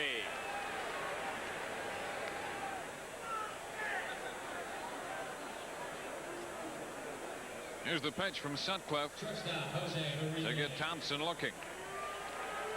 Strikeout number 4 for Sutcliffe. He's walked 1 intentionally. Jose Uribe, the recipient of that intentional walk in the second inning. Ron Cey very close at third base. Terry Francona stepping back of the bag at first.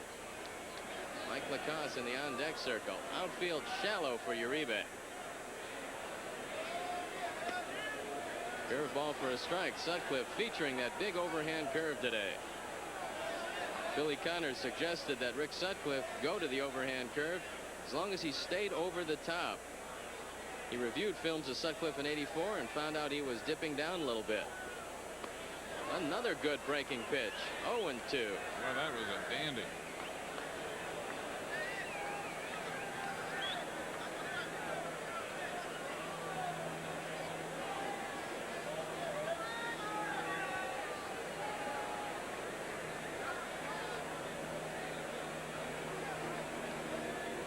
Strike 3 called. Strikeout number 5. It's just curveball after curveball for Rick Sutcliffe, and he has the Giants baffled.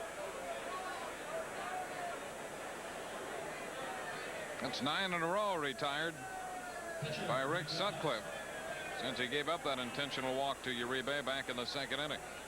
3 of the 5 strikeouts looking, and Mike Lacasse, who popped up to end the second. Looks at a fastball up and in. Giants have yet to beat Rick Sutcliffe in a Cub uniform. He's 4-2 against them lifetime. Those 2 losses came when he was a Dodger. Fly ball center field. Bobby Dernier moving back, but he'll have this one easily. And a 1-2-3 inning for Rick Sutcliffe. At the end of 5, the game's tied at 1. Raindrops are falling on my head. Butch Cassidy and the Sundance Kid. Monday night at 7 on Channel 9. Forging, fitting up, hand finishing. Exacting standards that say nothing is complete until it's right. One beer is brewed with these same values. Budweiser. The most expensive ingredients. Exclusive Beechwood aging for a clean, crisp taste. Because this Bud's for you. To an awful lot of people, the Sunday Chicago Tribune is simply the best source of news and perspectives on the news. It has very far-reaching implications. To others, That looks kind the of best sports paper. chunkier this season, too. Yeah. So are you, sweet cakes. For many, it's the Midwest's largest shopping guide I'm not really keen on for just about anything. The Sunday Tribune is different things to different people. What's that, a crossword puzzle? So what's the best reason to read it? You have to find that out for yourself. Just holding it for you. Here it comes, Chicagoland. The lowest GMAC financing rate in history. Right now, get 5.9% GMAC financing on Buick LeSabre. Sleek, luxurious, and totally new. From the front-wheel drive chassis to the windswept roofline. And sticker price from just $12,699. Or choose the elegance of the Buick LeSabre 4-door. Buick LeSabre. Plus 5.9% financing. Only at your Better Buick dealer. Length of finance contract is limited. Now's the time to get a lawn this green, this thick, this weed-free, with this Turf Builder Plus 2 Weed and Feed from Scotts. Top of the order for the Cubs in the 6th inning. Dwayne Statz along with Steve Stone and Arnie Harris taking you through the middle here in beautiful Candlestick Park. Dunston's 0 for 2. He flied out and popped up.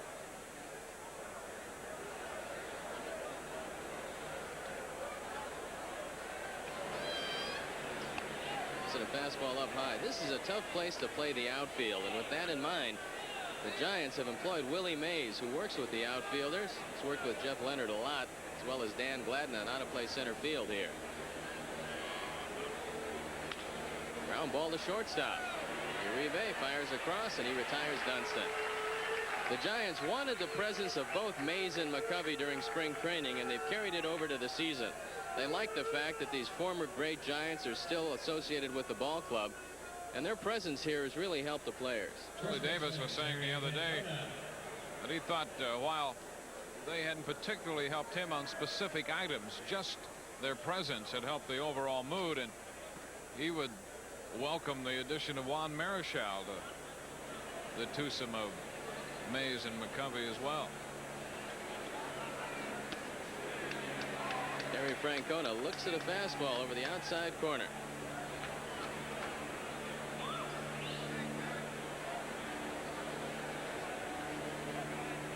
Francona grounded out and popped up. Ground ball to second. Thompson up with it easily. Fires across and quickly, 2 up and 2 down.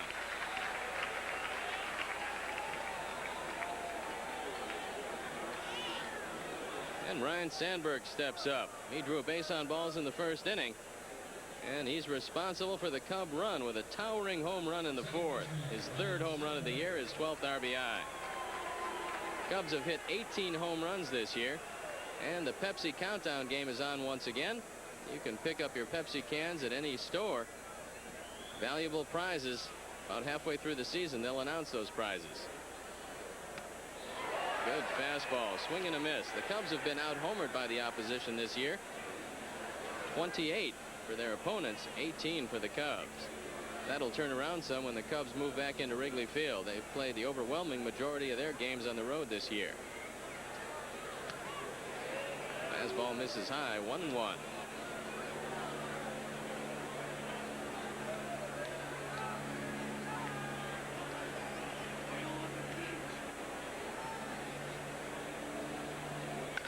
Right back up the middle. That almost took the glove right off of Mike Lacoste, and Ryne Sandberg has his 2nd base hit of the day and the 3rd for the Cubs.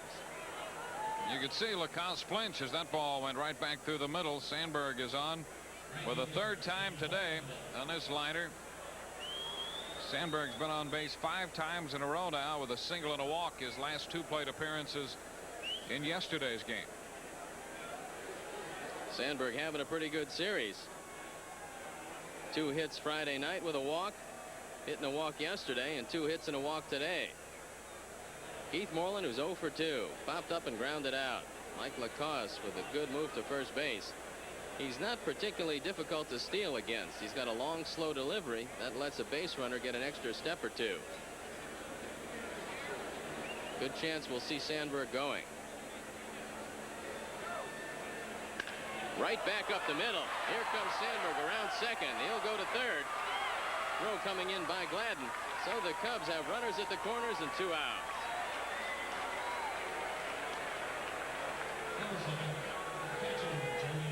Moreland taking the same route as Sandberg, right back through the middle.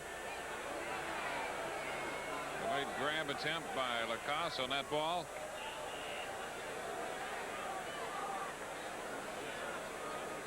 Lacoste might be asking for the catcher's gear pretty soon. He probably thinks the Cubs are aiming at him. 2 shots back up the middle. Now he wants to talk with Bob Melvin. Probably asking him how I can stop these guys from hitting the ball back at me. He says, how about lending me your chest protector there? Bob's probably telling him to mix in a breaking ball every now and then. Jody Davis has been up twice, and he struck out twice, once looking and once swinging. Jody with 2 home runs, 9 RBIs. His average is down to 254. Started the game at 266.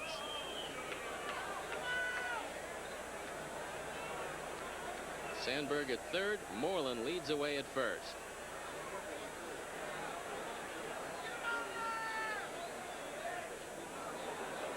Crowds him with that split finger fastball. Game all tied at 1, and Jody Davis trying to do something about that.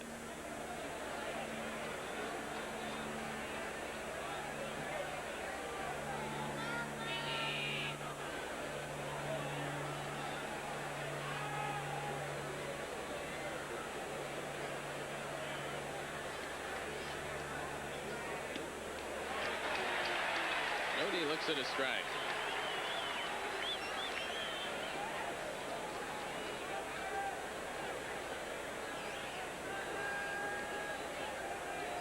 Mike Lacoste, not known as a complete game pitcher, but Roger Craig's going to be a little more patient today.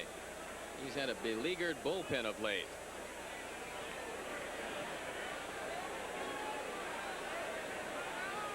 Jody calls time.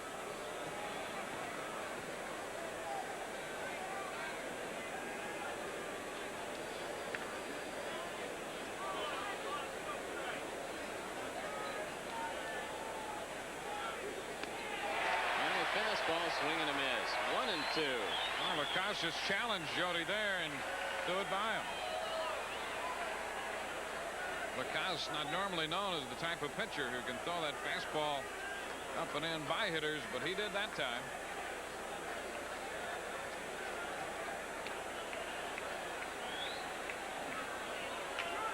Career strikeout high for Lacoste is only 10, so he doesn't have the best fastball in the league.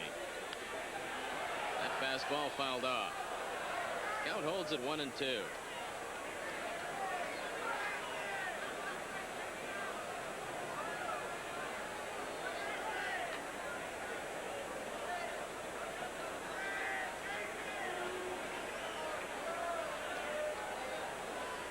Jody Davis trying to make it happen for the Cubs here in the 6th inning.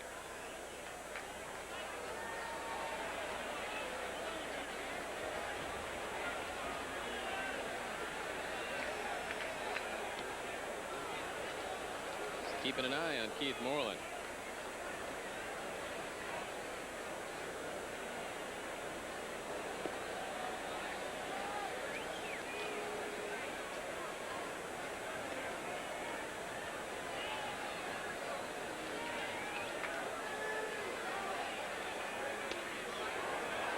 Misses with a split finger fastball. Count evens at 2-2.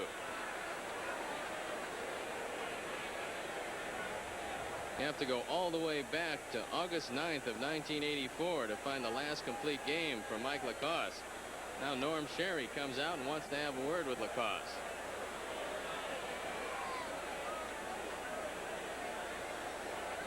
Norm Sherry felt that he had a pretty good pitching staff in spring training, especially if he could get a good performance out of Scott Gereltz as a starter. He felt with Krukow and Mason and Gereltz and Mike Lacoste, he had 4 dependable guys. And this team is very heavily counting on Roger Mason, the young fellow we're going to see in the 2nd game. And now there's some talk about sending Berenguer to the bullpen and trying to develop him as the short man.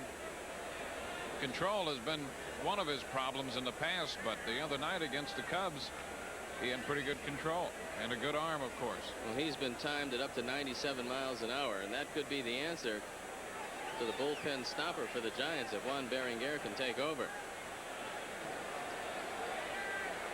2-2 count on Davis. 2 out, 2 on.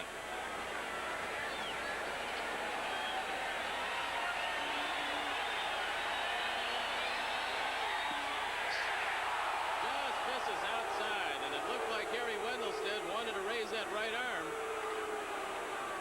You know who else thought he had strike 3? The ground crew.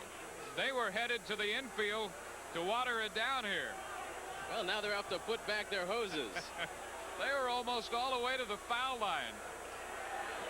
Mike Lacoste was walking off the field. The ground crew was walking on.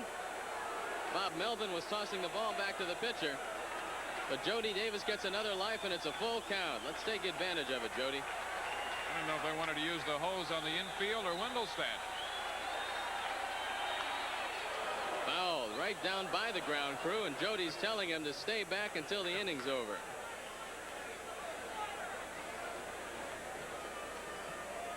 That was great. Those guys were trotting right out there, headed for the infield. That's one of the things, if you're a member of the ground crew, you can't run with your head down.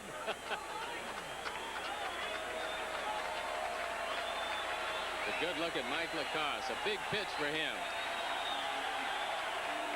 There goes Moreland. Ball is fouled off.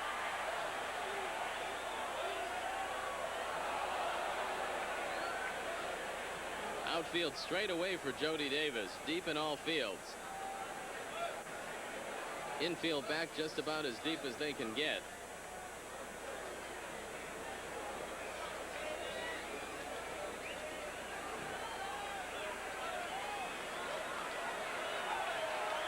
Good battle between Lacoste and Jody Davis. Moreland breaks. Right back at Lacoste. He's going to be out of it. So the Cubs don't score. They get 2 hits. There were no errors, and they leave 2. And at the end of 5 1/2, the game's tied at 1.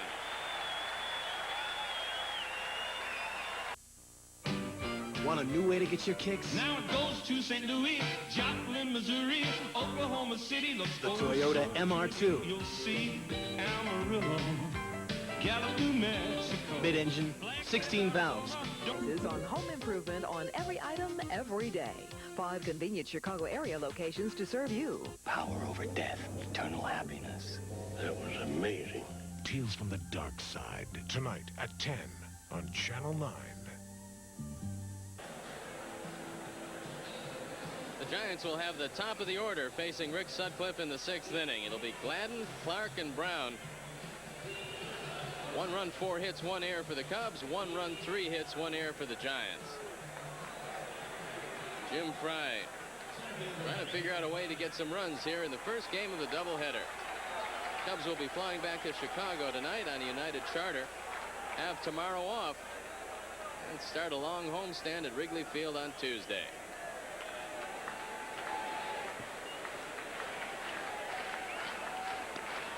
Gladden turns away from the fastball. He's 0 for 2. He flied out and popped up.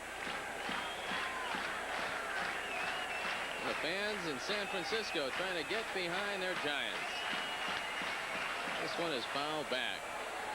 Cubs will face the Dodgers for 3 games. San Diego comes in for 3.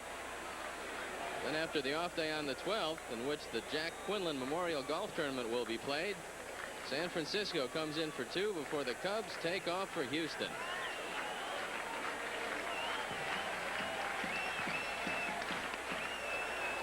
Crowds him once again. 2-1 count.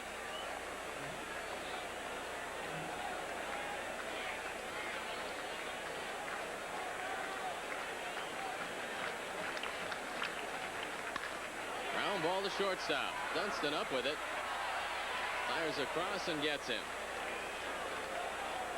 Brancato staying on the bag with that throw a little bit to the right field side. And a good house today for the doubleheader.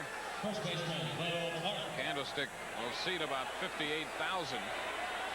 Largest crowd ever to see the Cubs here, 52.7 back in April of '84. Longest hitting streak in the major leagues this year is Kirby Puckett with 16. He's got 11 home runs, and that also leads the major leagues. The appeal to Charlie Williams, no. Will Clark is 0 for 2, grounded out, struck out looking. They've worked Will Clark with a lot of breaking balls this series. He's seen a lot of pitches away lately. Call out on strikes back in the 3rd. Good curveball for a strike. Clark was 1 for 5 yesterday. That won a home run in the 9th inning. But it was too little too late as the Cubs won it 6-5. Friday night, Clark was also 1 for 5. And he's having some eye problems. Harry Wendelstedt, an optometrist, when he doesn't have a umpiring school, trying to help him out.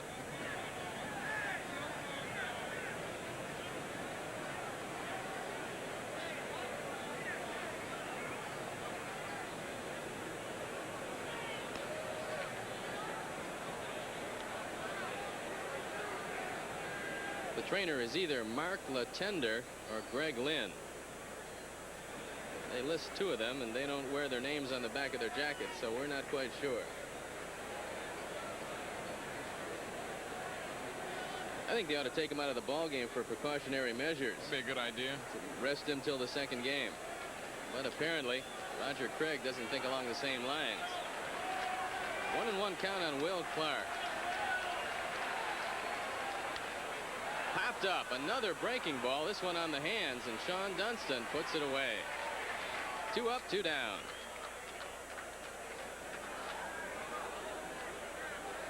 Sutcliffe threw a steady diet of breaking pitches in the 5th inning. He gets Clark on the breaking ball and has now retired 12 in a row. He's sailing right along. The last man to get a base hit was Thompson's double in the 2nd inning. That's when the Giants scored their lone run. Chris Brown 0 for 2. Struck out swinging the 1st inning, lined out to Gary Matthews in the 3rd.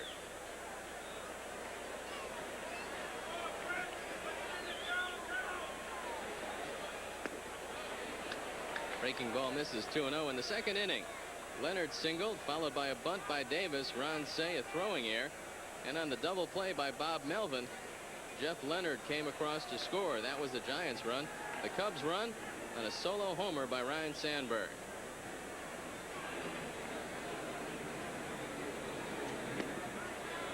Fastball misses outside. 3-0 count on Chris Brown and the ever dangerous Jeff Leonard in the on-deck circle.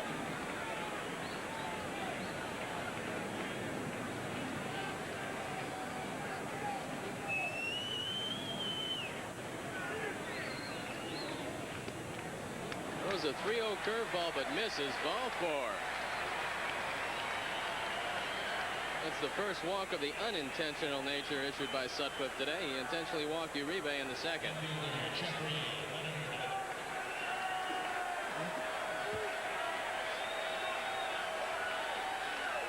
Jeff Leonard, who's 1 for 2, steps up. Along with that single in the 2nd, he flied out to center field to lead off the 4th inning.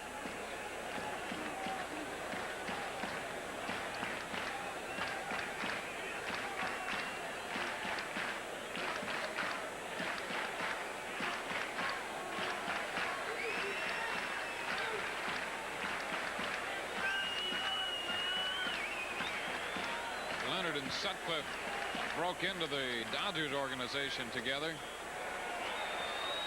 Sutcliffe misses wide. They played on the same clubs in Bellingham and in Bakersfield back in the early 70s. Chris Brown stole 2 bases all last year. He already has 2. He hasn't been thrown out stealing yet. And with that in mind, Sutcliffe trying to hold him close at first.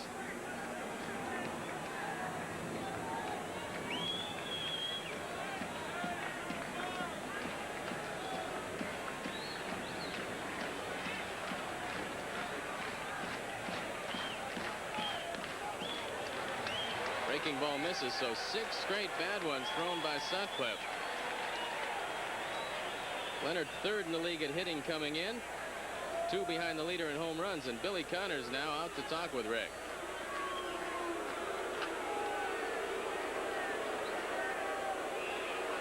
Mike Marshall leads the league in home runs with 7. He leads in RBIs with 22. But Leonard is 2 behind him in home runs and 3 behind him in RBIs with 19.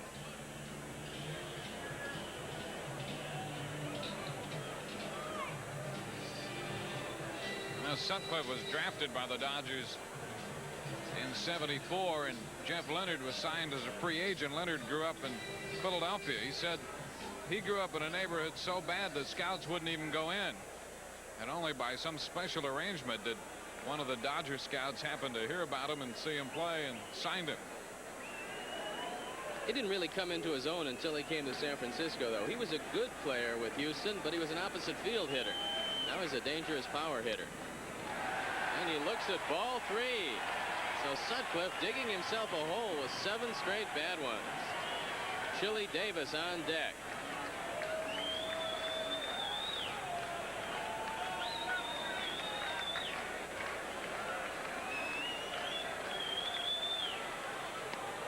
He walked in. Ball 4.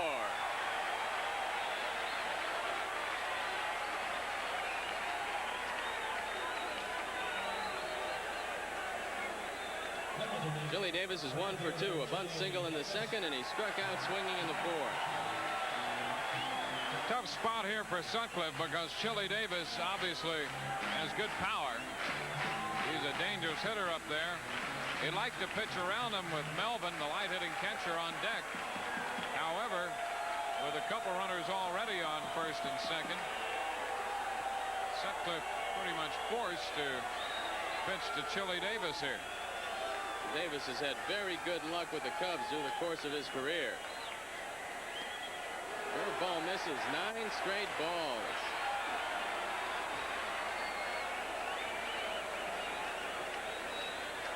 Chile hitting right around .325 against the Cubs' lifetime. Bullpen starting to get busy for the Cubs. Looks like George Fraser. Third ball misses down. 2-0 count. Sutcliffe suddenly can't find the plate. One thing he's not doing is giving in to Chili Davis. He's starting him with a couple breaking balls here, even though he's fallen behind on him. Now that he's down 2-0, let's see what he does with him. Well, Chili Davis is going to be looking fastball. Let's see what Jody calls. Pops this one up. Chance for Jody Davis. He comes over, and the ball is on top of the dugout. Another foot or two, and Jody has a play. He was hustling over there. If there was any chance to get Chili Davis on that pitch, Jody was going to make sure he was there. That's one thing about this park. You can't give up on any of those pop fouls. You have to give it a good run because there's so much room. The ball comes back with the wind. You're going to get some outs on balls in other parks that would be souvenirs. 2-1 count on Chili Davis. This is the toughest situation of the ball game for Rick Sutcliffe.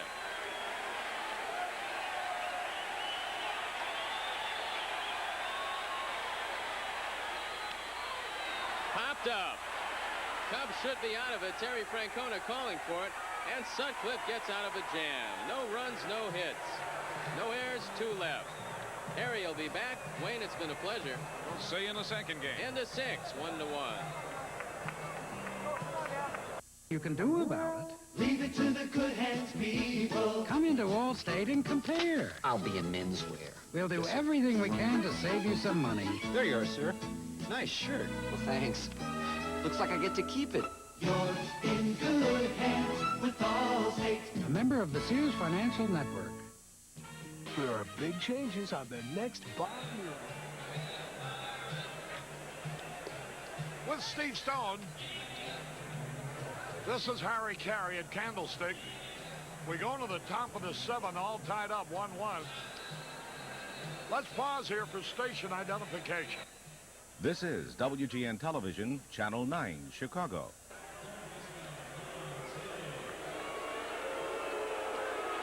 Here's Ron Say to lead it off. Lacoste has held the Cubs to 4 hits. Sutcliffe has held the Giants to 3. Nothing wrong with the pitching in this ballgame. Thank goodness for Sandberg's home run. That tied it up. Whoa, he started a swing, tried to check. Fouled the pitch off down the first baseline. That was self-preservation on the part of Ron Say. That was a fastball headed for his helmet, and he ducked out of the way of it. Watch it. High and inside. You know, Sutcliffe threw 10 straight pitches without a strike. What's the most you ever threw? I don't know, Harry, but I'll tell you, in most situations I was in, about 5 or 6, and the manager was already calling in the bullpen guy to come get me. Here's the pitch. Way outside. I think you brought up a good point, though, when you said that Chili Davis might have helped out the Cubs and Rick Sutcliffe swinging at the 2-0 pitch after 10 straight bad ones. That might have been just off the corner. Yeah. A ball and a strike. The pitch to Say. Right in there, a fastball. And the wilder a pitcher is in a sequence like that, the more an umpire seems to squeeze him. Well, he's not going to get that pitch just off the corner. He's going to continue to call balls until the pitcher shows him that he can get it over the plate. Say, nothing out of 2 today. Had 2 homers yesterday. Roger Craig getting a good performance out of Mike Lacoste when his bullpen desperately needed it. Here's the pitch. Fouled it back, boy. He had a pitch that time, and he got a good rip, but he fouled it off. That was a mistake by Mike Lacoste. He wanted to get a fastball up and in, but it had too much of the plate, and Ron Say's eyes lit up, but he fouled it straight back.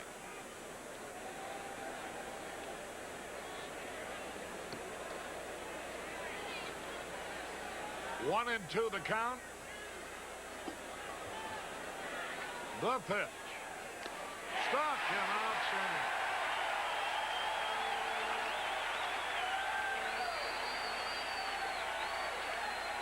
That's a fourth strikeout for Lacasse.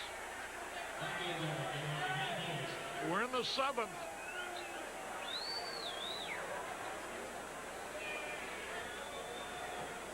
Ellen Pisarski and Jody Brecky and Kathy Prince from Stevens Point, Wisconsin, cheering for the Cubs. Fastball a little bit high. Matthews 0 for 2, rolled out and struck out. The Uffelmans, formerly of Hoffman Estates, are here. Now the pitch by Lacasse. Ground ball hit to the shortstop. He got it, throws to first in time.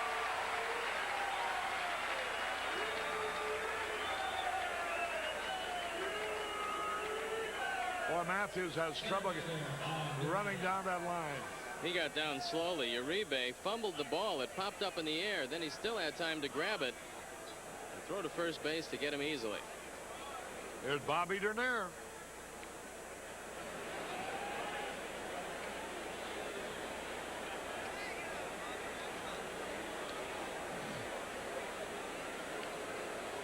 Two out, nobody on.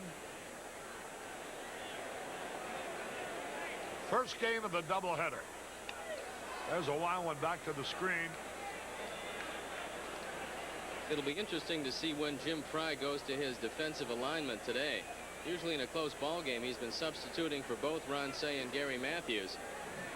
In a 1-1 game, you wonder when he'll make the switch. Now ready. The pitch to Dernier. Line drive to the second baseman, Thompson.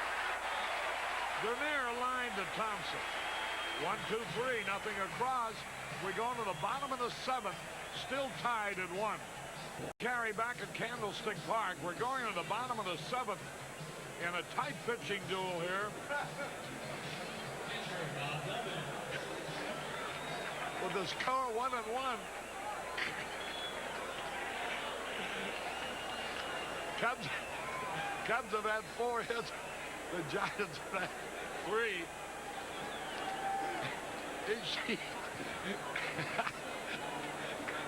Each team has had an error.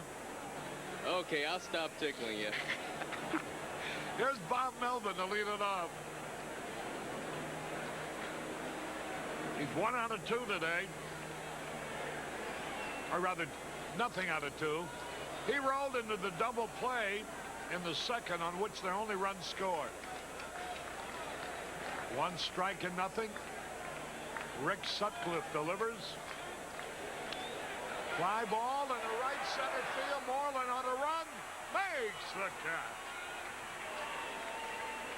1 away. Hey, that Melvin doesn't look like too bad a hitter. He just went with his ball. Keith Moreland got a good jump on this one and comes across and makes the catch. This is probably the toughest place in the major leagues to play the outfield. You just don't seem to see the ball all that well, and you always have wind to contend with.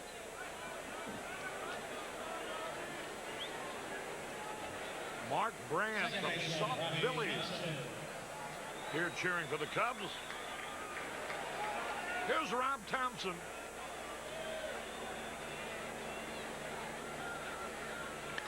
There's a drive in the right field going back. Moreland. He's there to make the catch. 2 gone.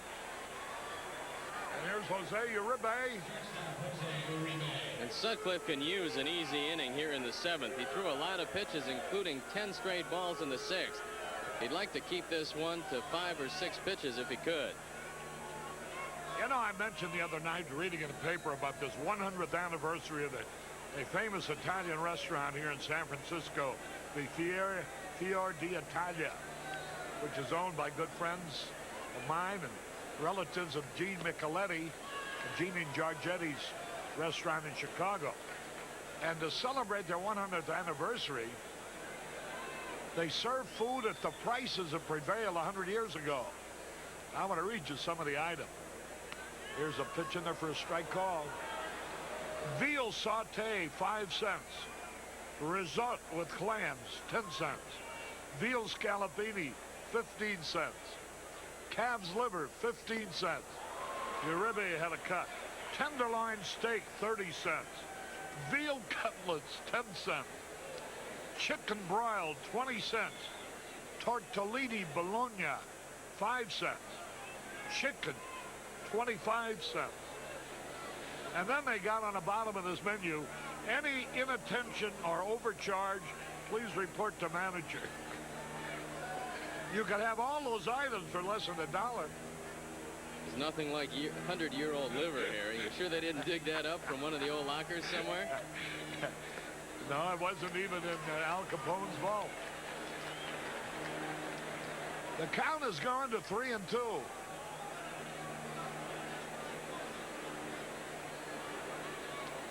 How about that? Hey, look at that. They rented a plane for us. Did that. There's a ground ball. Francona steps on the bag for the out. 1, 2, 3. Oh, we got to get some runs. At the end of 7, it's tied up at 1.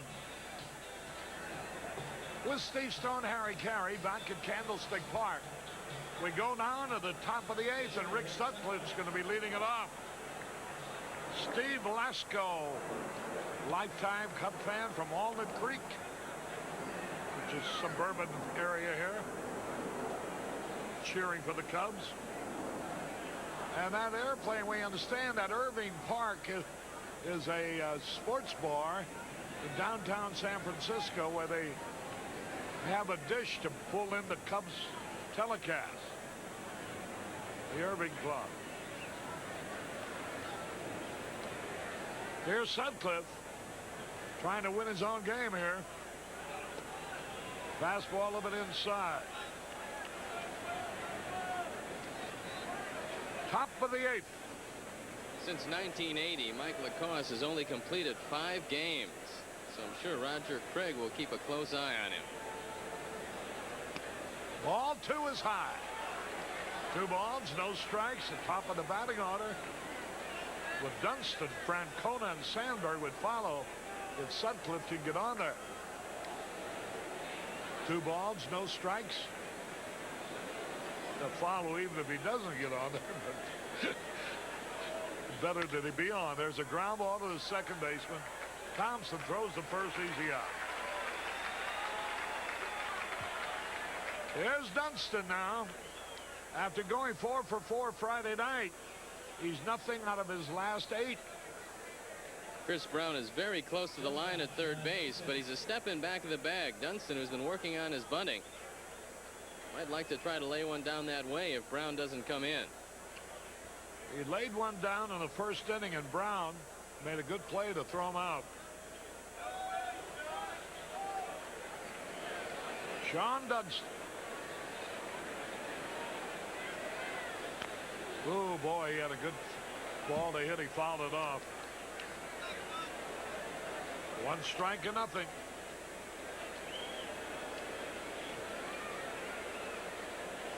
Will Clark is very close to the line at first base. So they're taking the lines away from Dunston. 1 away. Outside to even the count. A ball and a strike. We're in the 8th inning, tied up at 1. First game of the doubleheader.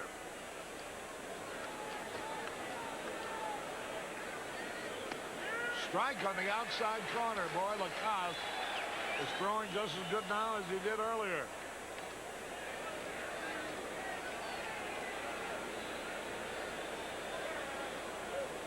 One and 2 the count. Now the pitch. Bouncing ball. Brown nicely up with the throws in time. There's no other way to play this ball but come in, charge it aggressively, and pick out the short hop, and Chris Brown does it perfectly. This is a tough play. Brown makes it look easy. He comes in with good hands, then makes the off-balance throw and gets plenty on it. Watch it one more time.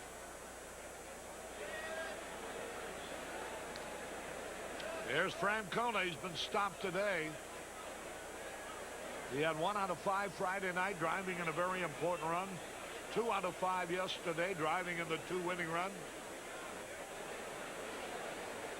And he's 0 for 3 today.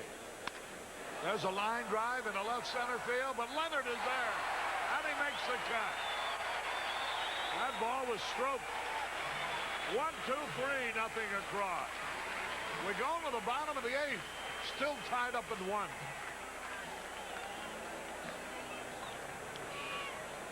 Harry Carey back at Candlestick Park. Here's Mike Lacoste, the pitcher. He's 0 for 2 today. The pitch to him. He ducks out of the way. Lacoste is 0 for 6 for the season.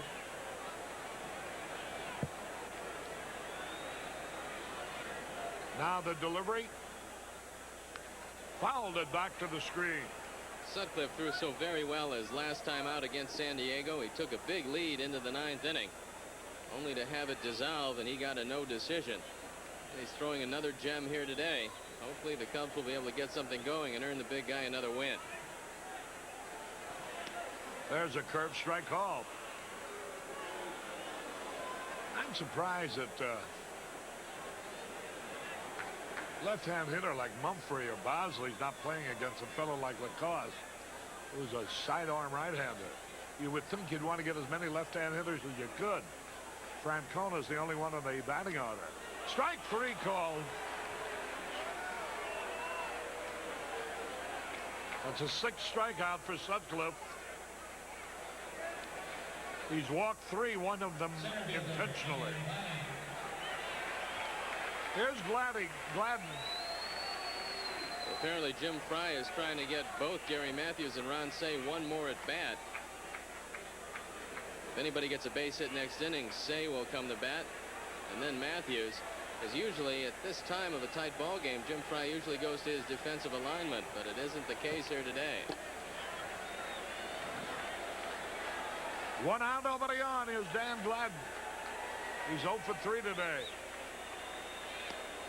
Fastball is high. The Stojaks from Harvey, Illinois, hoping to see the Cubs win a doubleheader. There's a fastball at the knee. A ball and a strike. 1 out. We're in the 8th.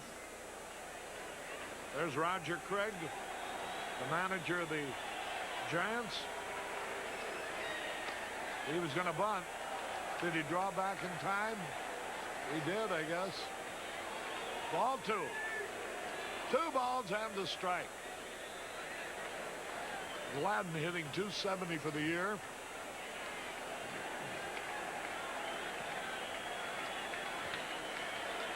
Here's the pitch. Popped it up on the infield. Hey, Sandberg can't find it. Now he does, and he makes the grab. Francona adjusted quickly when he noticed that Sandberg was having trouble. Watch this play. Rhino said, I can't see it. Now you can see it. Now Francona comes over, and Sandberg picks up the ball, but that was good thinking on the part of Sandberg. He let Francona know right away that he didn't pick up the pop-up and averted a disaster. Here's Will Clark now. He's 0 for 3 today. 2 men are out.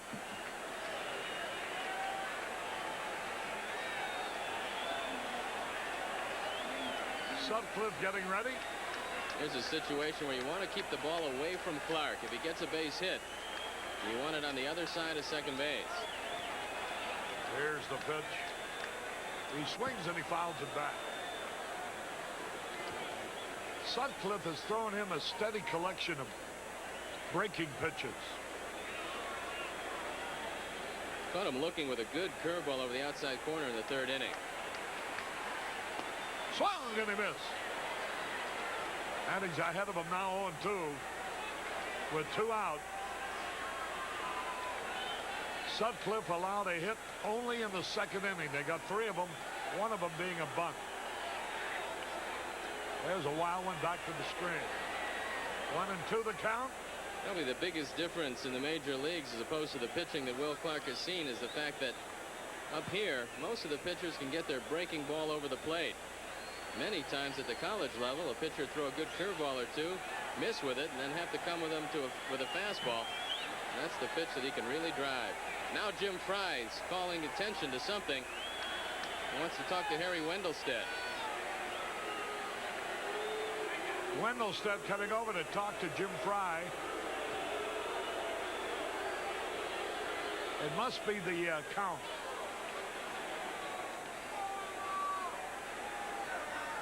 Well, the scoreboard has it right, 1-2. That's a correct count.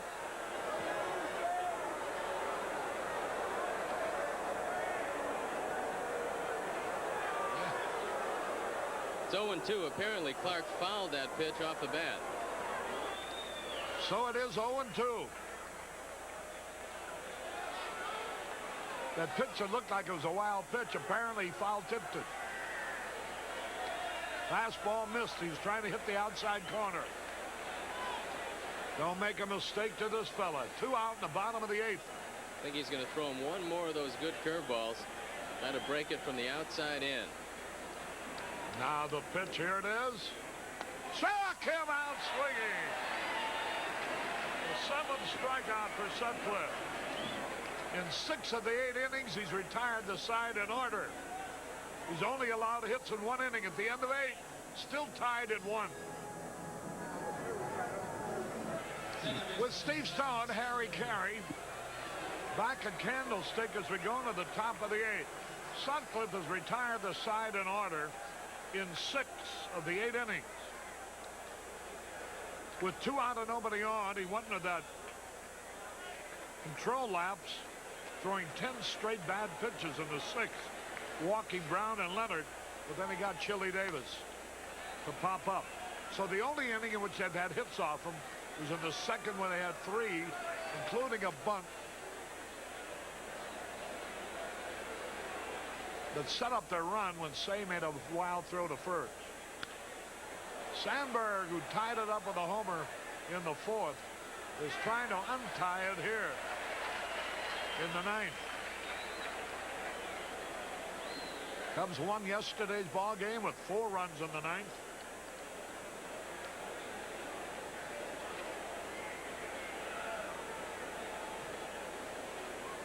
Nobody on, nobody out. Lacoste getting ready.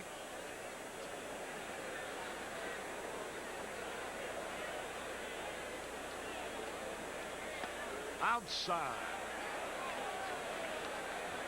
2 balls and a strike.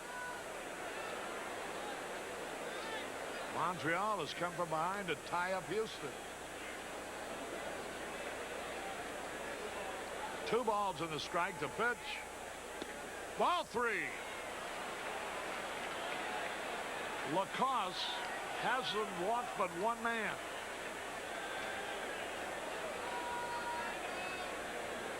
Three balls and a strike to count.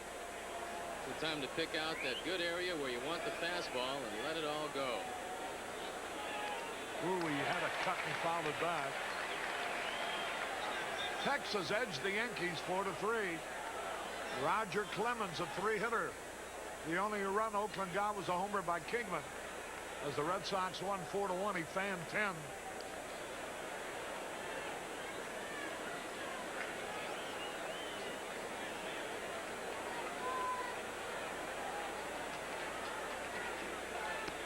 Ball 4. The go-ahead run is on, and here's Moreland. It's only the 2nd walk, and Sandberg got them both. Walked in the 1st and now walked in the 9th. Bullpen is going to start to stir for San Francisco. And Bob Melvin was looking in the dugout to see if Roger Craig wanted a pitch out. Mark Davis, the left-hander. Jeff Robinson, the right-hander.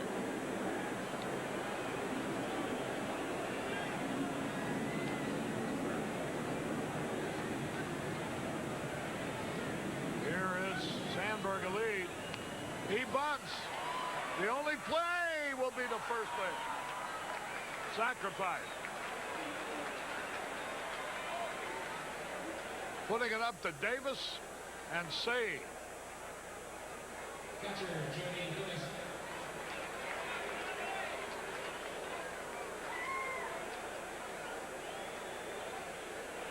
Jody is fanned twice and bounced to the pitcher the other time.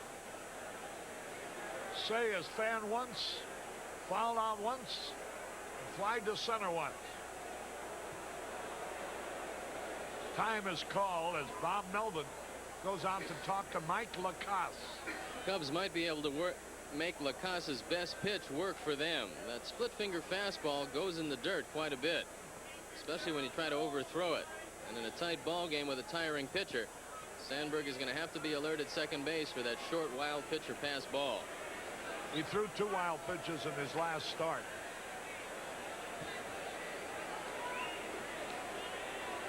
Pitch to Jody Davis.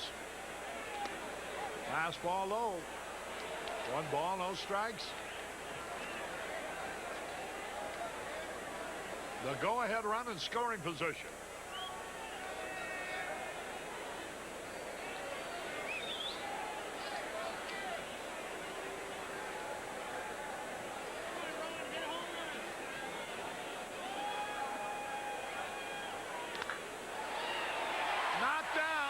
Chris Brown, the throw to first for the out. Yannem played perfectly. The ball was hit hard, but Brown is guarding the line. And what normally would be a double to left is an easy out here. Got to take away the double. And the defense is equal to the task. Good play by Chris Brown. Sandberg having to hold at second. There's Roger Craig coming out.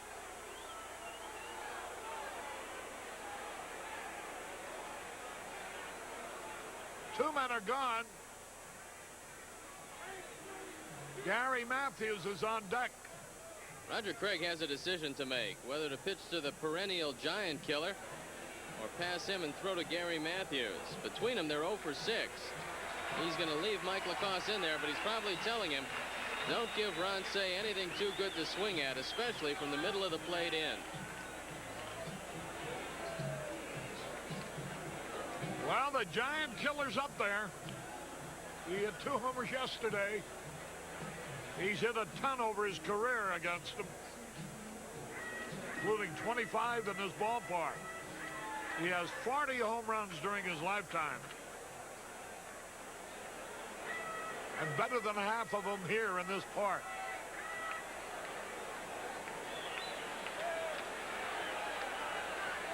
Here's Lacasse getting ready. The pitch. Inside, ball 1. You know they're not going to give him a good ball to hit. Would be very surprised if they did with first base open. Ron Cey digging in. Just a base hit would put the Cubs ahead.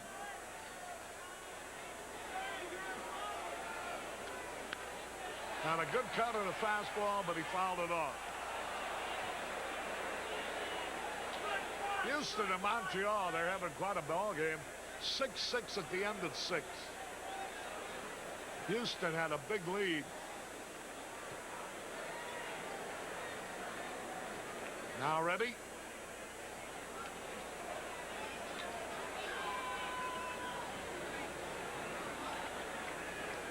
Ron Cey waiting. Swung and he missed. He struck him out like that in the 7th. And now he's ahead of him 1-2.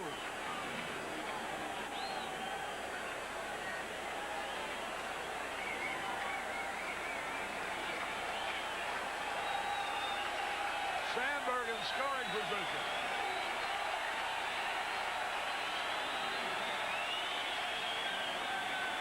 The delivery. High ball, short right field, will be caught easily. No runs, no hits, no errors. 1 left. We go to the bottom of the 9th. Still tied 1-all.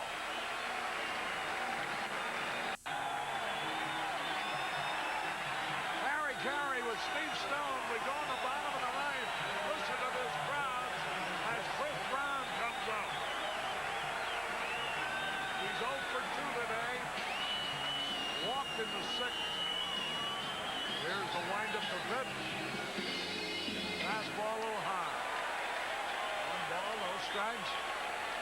Harry Wendelstedt, the plate umpire. The delivery. Ball is high. 2 balls, no strikes. Chris Brown took a look at the third base coach, Gordy McKenzie. Ball 3.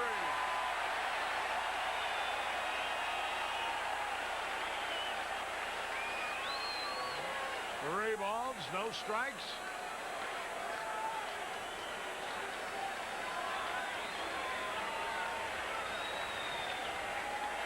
The pitch on the way. Strike call on the outside corner. Brown has hit 1 homer so far this year. He hit 16 of them last year. Here's a 3-1 pitch. Walked and the winning run is on.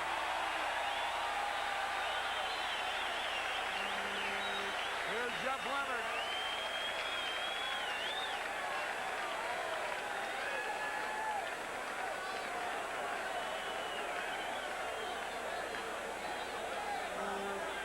Left fielder Jeffrey Leonard.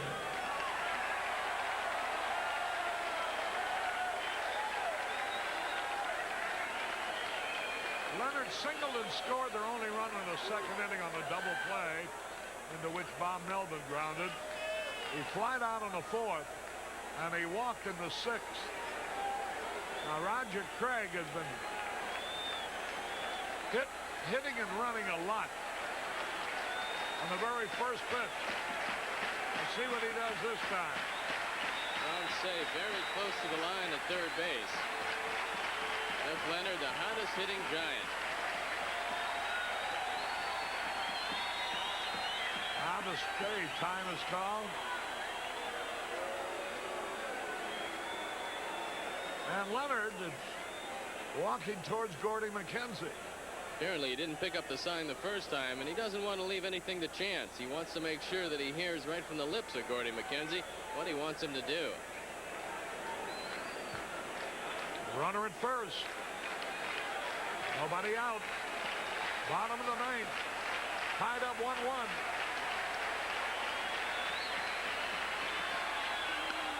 Fly ball, center field, going back. That'll be easy. Bobby Dernier ran back and then actually came in a step or 2. 1 out. Here's Chili Davis. And you got to worry about this guy.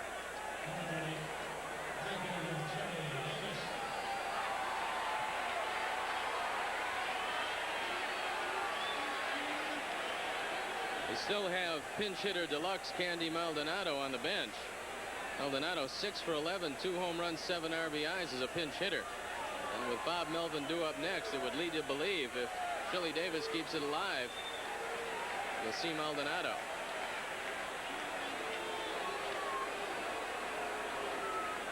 Or Bob Brenly, who'll catch the second game, I suppose.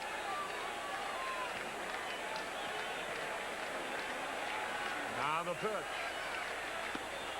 A little bit low. Chili Davis with 3 homers this year. 15 RBIs, hitting .275. He's had 4 hits in this series.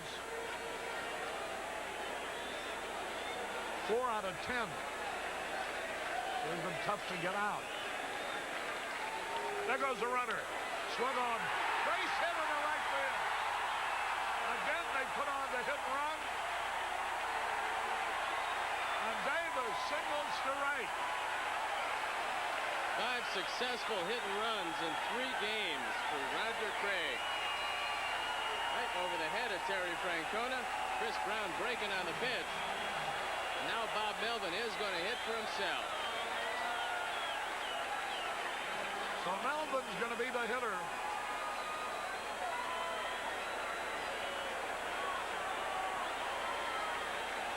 Sutcliffe is talking towards the dugout.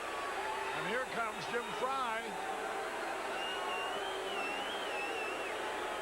Runners at first and third, only 1 out.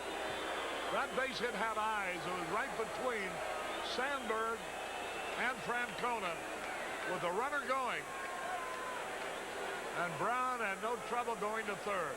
Jerry Mumphrey is warming up, which would lead you to believe that Jim Fry is going to make a change. Mumphrey probably will go into left field in place of Gary Matthews. No pitcher warming up at this point, so Rick Sutcliffe is going to be on his own. And now they want to talk about the defense of the double steal or the suicide. Well, they might bring in Mumphrey as a defensive move in left field. Because there's no pitcher, it's going to be Sutcliffe's game to win or lose. Now that, yeah, that's what it's going to be. Mumphrey is going to left field. A little surprised that Matthews stayed this long in a 1-1 ball game. For that matter, Say too. Very much surprised, especially because Ron Say made the last out. You'd figure Manny Trio would go in defensively, but that wasn't the case. So now Mumphrey has gone into left field. One thing Melvin has shown, he can hit some fly balls with power. Although he grounded into a double play the first time up, he flied out pretty deep to right field twice. I'm thinking about a bunt here, Harry. Yeah. The infield's playing halfway. Melvin hit into a double play in the second on which a run scored. Their only other run. Their only run. Now the pitch. Strike, a fastball at the knee. The outfield is shallow. The infield is in. Infield has to play in because on a slowly hit ball, if you don't think you can get two, you've got to come home. Takes to third, Worlds, no play.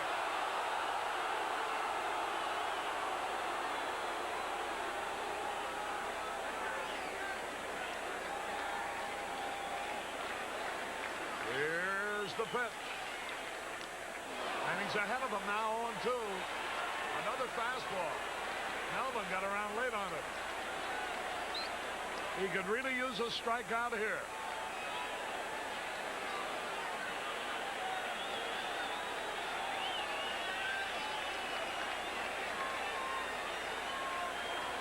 One man out, runners at first and third in the bottom of the ninth with the game tied.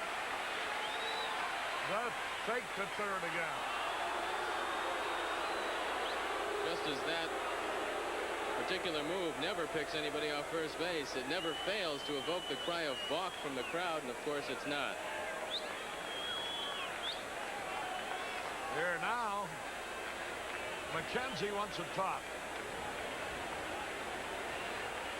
To Bob Melvin. We're going to be talking about 0-2 is the count. As long as they're talking, Harry, I wouldn't mind seeing a pitch out on this one pitch. Maybe they have something going with Chili Davis at first base, or they might have the suicide call with 2 strikes. You never know. Here's the pitch. Strike him out! Melvin is called out on strikes. Strikeout number 8. I'm just a little surprised that Bob Melvin came to bat. He's got some good pinch hitters on the bench, but instead he sends up Melvin, and Sutcliffe, not playing around, just throws a fastball right down the middle. I don't know how that surprised Melvin. Here now is Rob Thompson. He's 1 out of 3 today. He doubled in the second. Was out on strikes in the 5th. Fly deep to right in the 7th. Now they got to talk over the possibilities of the double steal. And Dernier and Mumphrey engage in conversation. Mumphrey hasn't been in the outfield here, and he probably wants to talk to Bobby Dernier about how to play Thompson. If he'd like him a little off the line, or if Thompson has shown any power in the series. He really hasn't. They've been playing Thompson shallow, and there you look at John Vukovic. He's telling him where he wants him to play, and now they want Terry Francona in back of Chili Davis at first base.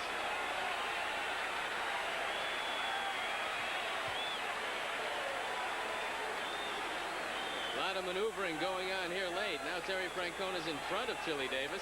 They're giving Davis second base. On the stretch, the pitch. Popped it up in foul territory, but out of play. 1 strike to nothing. A bright sun, a high sky. Fleeced here and there with little white powder puffs. Each team with 4 hits, each team with 1 error, each team with 1 run.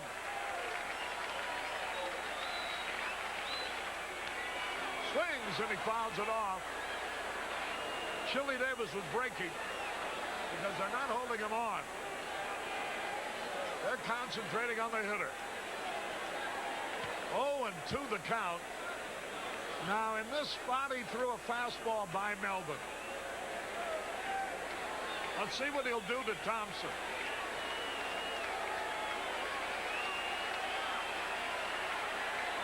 Here it is. Struck him out! Looked like a slider on the outside corner. Strikeout number 9. What a job of pitching. No runs, 1 hit, no errors, 2 left. At the end of 9, we're tied at 1. In the kitchen, I fell and broke my acetabular. Your what? My acetabular. I know where it is. I just never heard it called by its whole name before. The Jeffersons, Monday night at 5:30 on Channel 9. Would you drive around in this if it was underinsured?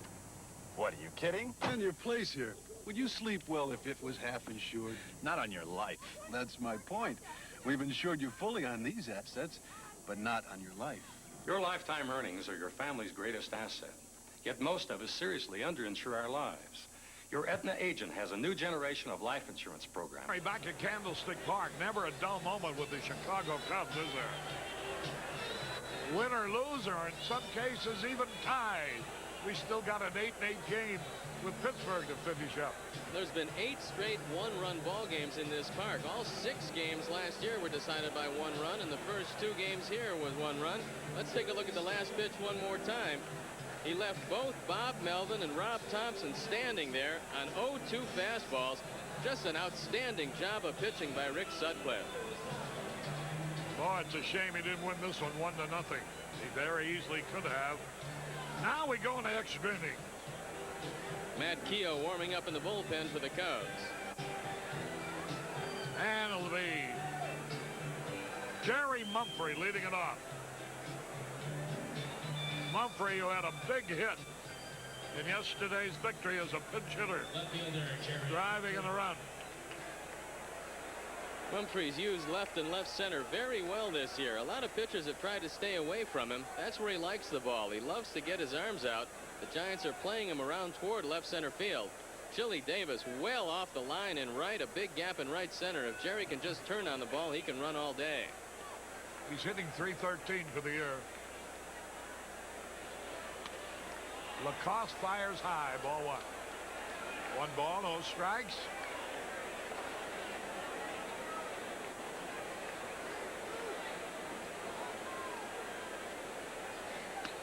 Swung right through it. And that evens the count, a ball and a strike. Boy, I tell you, this is a well-pitched ball game by both men.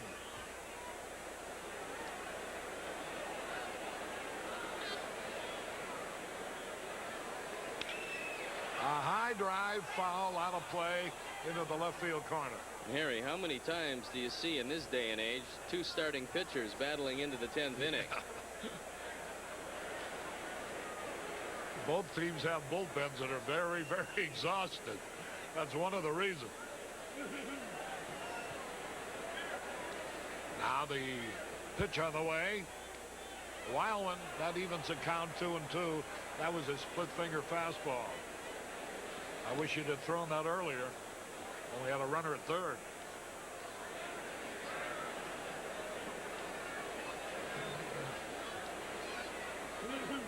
Lacoste has only given up 4 hits, and that's what Sutcliffe's given up.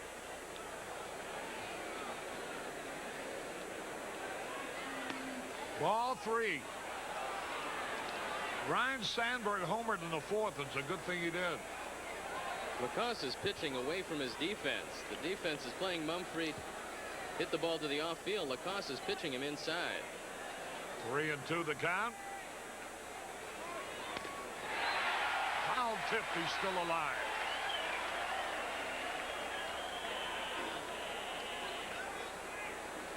Boy, they must have 40,000 here today. Fine crowd.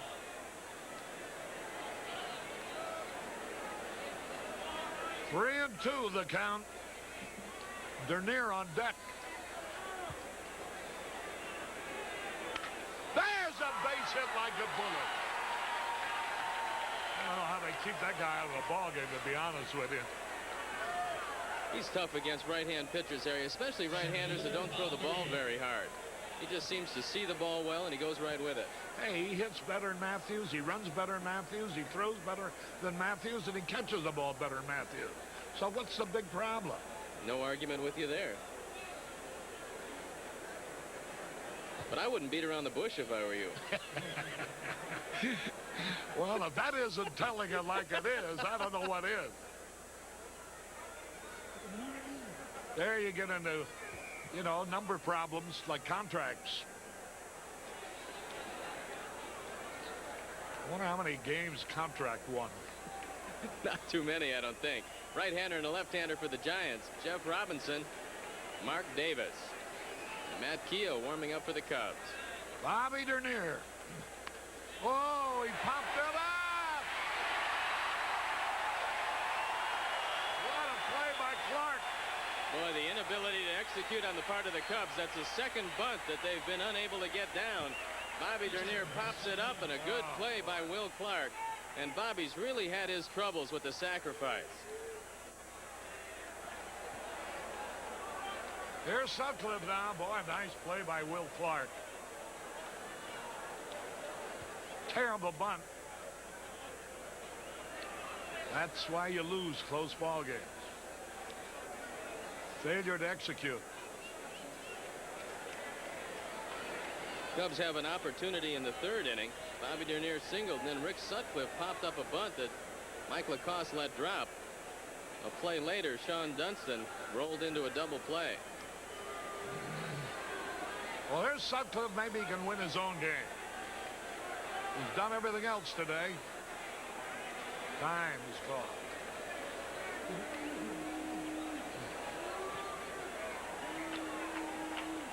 One out, one on. I don't know if he'll bunt with Sutcliffe, Harry. I think he will, but hit and run would be a daring call in this situation. Now Zimmer wants to talk to Sutcliffe. He's probably telling him, if the man at third base and first base charge you, why don't you take a swing?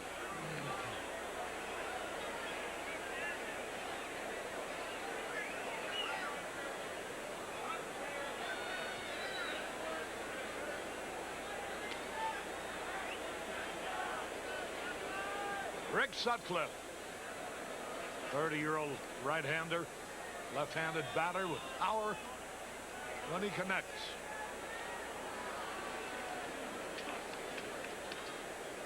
There's a throw to first.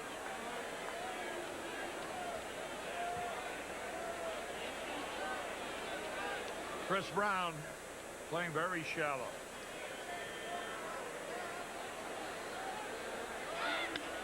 There's a high fly ball. It's going to be caught. Jeff Leonard grabs it. That was a hit and run. Yeah. Jim Fry did have it on. Jerry Mumphrey running. And the Giants avoided the collision that cost them the ball game yesterday. Coming over. Now watch what happens. Finally, Leonard takes control. Gladden today gives way. Yesterday, he collided with Chili Davis in right center. All right, here's Dunston, who won a 13-inning game at Montreal earlier this season with a home run. He is 0 for his last 9 after going 4 out of 4 Friday night.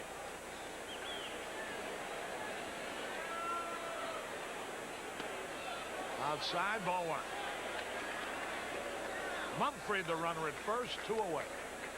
Might be worth the gamble to send Jerry Mumphrey. Bob Melvin has taken some time delivering the ball to second base, and his last 2 throws, last night and today, have been high.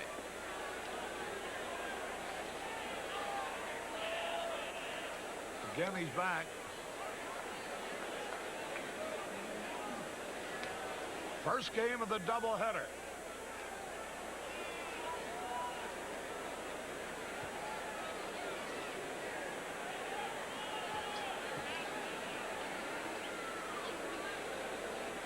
Sean Dunston trying to get hold of one. Ground ball, that'll end this inning. No runs, one hit, no errors, one left. We're going to the bottom of the 10th, still tied at 1. Harry Carey with Steve Stone as we go now into the bottom of the 10th. And Uribe is scheduled to lead it off. And then Mike Lacasse. Be interesting to see if they pinch hit for Lacasse as you look at manager Jim Fry. Boy, this will be a big ball game to win, to give you a shot at sweeping the series. Luis Quinones has got a bat. No, it looks like Candy Maldonado now. So apparently that's going to be it for Mike Lacasse. Boy, did Lacasse pitch a whale of a ball game through 10 innings. Made one mistake. If it was a mistake, Sandberg just hit a home run. That's the only run the Cubs have had.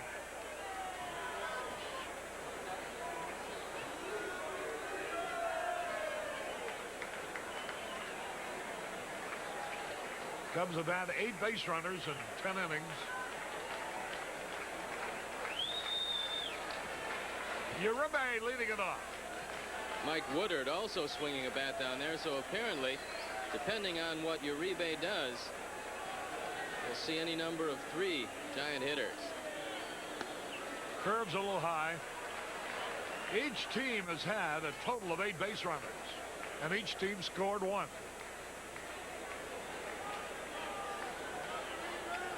The Giants on two hits, one of which was a bunt, a wild throw, and a double play. And the Cubs on a home run in the 4th by Sandberg. 2 balls, no strikes. You don't want to walk this little guy. He's 0 for 2 today. 1 out of 6 in the series. Way high, ball 3.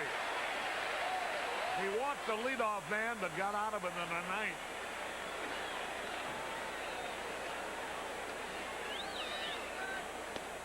There's a strike call. He'd be flirting with disaster if he walks the leadoff man here in the 10th.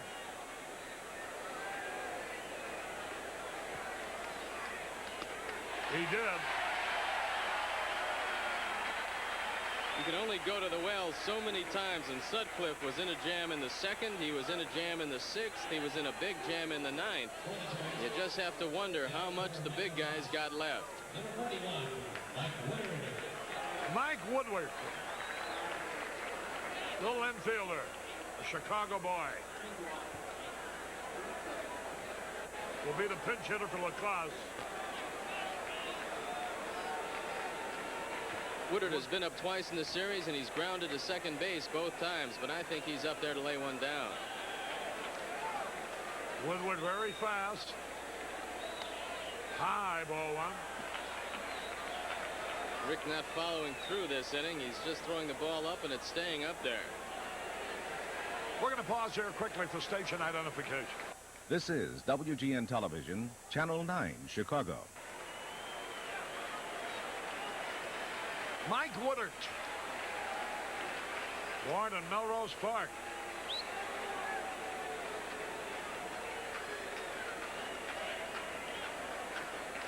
'26-year-old infielder. Winning run at first.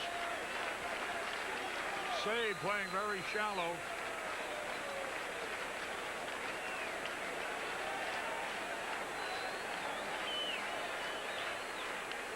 The ball's butted to save. Oh! What in the world? He had a great play at second base. Let's watch that again. Tough situation for the Cubs. Watch say. He looks at second. Now he throws to first base. A little too late. Take, yeah. And Harry, once again, we just have to be surprised that Ron Say's even in this one late. Manny Trio, usually the defensive replacement, and now Jim Fry coming out that word with Sutcliffe. Nobody warming up in the bullpen, so they're going to talk about the defense. the bunt in this situation. How'd they call that play? They didn't give him a hit. They haven't charged an error yet. I guess they're discussing it. He should have had somebody. He held the ball. He looked at second and he had a play, but he didn't throw the ball. Then he did a double take to first and threw too late. They're going to give him a hit. Center fielder, Dan Gladden. And give is the proper term. Some generous scoring. That should have been a fielder's choice, if anything else.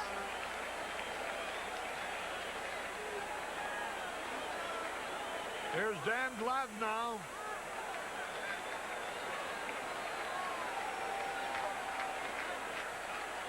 He swings, a fly ball. Bobby Dernier back. Makes the catch. Here's a runner, the winning run advancing to third. Gladden surprised the Cubs, I'm sure, by swinging at the first pitch. He hit the ball deep enough to advance the runner. Gamble pays off by Roger Craig. He doesn't bunt with Gladden, but he does hit the ball far enough. And Bobby Dernier wisely gets the ball quickly into second base to make sure Woodard stays at first and the double play stays in order. They're looking into the dugout for instructions here. They're going to walk Will Clark intentionally to bring up Chris Brown.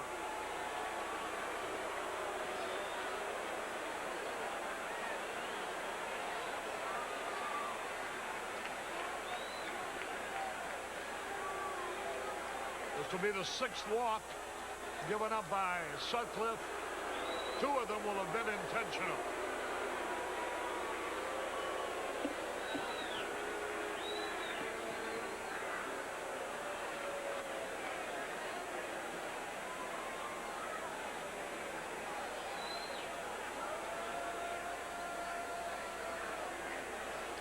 So the Giants will have the bases loaded with only 1 out. And Chris Brown, Sutcliffe had struck Will Clark out twice.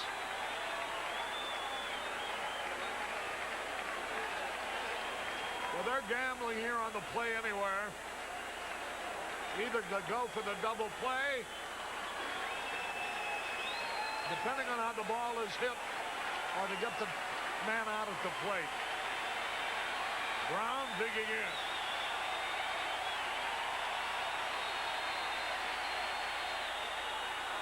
Goes back to second base.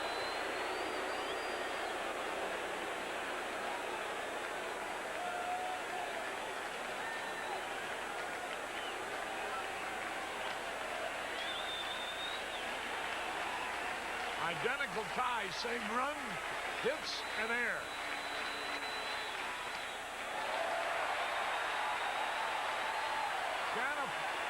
Can't walk this man. There's no place to put him.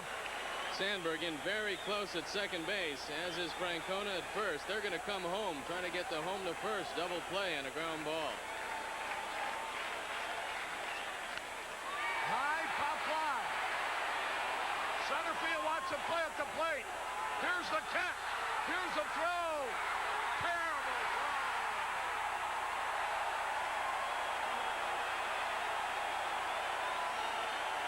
And the Giants have won the ball game 2-1. Boy, this is just sharp center field. Watch it. Helpless feeling as the ball just sails over the head of Jody Davis. We'll have the totals and the highlights in a moment. Listen east on Harry Carey back in Candlestick Park. You know, Sutcliffe now has a record of 1-4. 2 of those 4 losses, his team was shut out, and the other 2 he lost by scores of 2-1. The first one opening day, the other one here today. I don't know how you can pitch any better But if you don't make more than one run, you're not going to win many, and he isn't. Well, on this road trip, he's got a no decision and a loss to show for two outstanding efforts against San Diego and the Giants, Harry. And with no offense, it's tough, and if you don't execute, you're not going to win. And the Cubs failed to lay down a bunt. Then they made a critical mistake in the last inning, and that was it for both the Cubs and Rick Sutcliffe. It looks like they're just dedicated to playing Matthews and Say, regardless of game situations now, to give them a complete opportunity to prove that they're as good as they were. I can understand probably Ron Say hitting in this ballpark because he's killed the Giants. He's hit 40 home runs here. What I can't understand is defensively in the last inning. You know it's going to be a one-run ball game when you go into extra innings. And Manny Trio at third base certainly is a better defensive player. All right. Come back, get the second game, still get out of here with 3 out of 4. See you then. Okay, here are the totals now. 2 runs, 5 hits, 1 error for the San Francisco Giants. The winner, Mike Lacoste, he's now 2-0. For the Cubbies, it's 1 run. That was a homer by Sandberg. 5 hits and 1 error. Their loser is Rick Sutcliffe. His record now 1-4. The game-winning RBI, of course, goes to Chris Brown, and it was his 3rd of the year.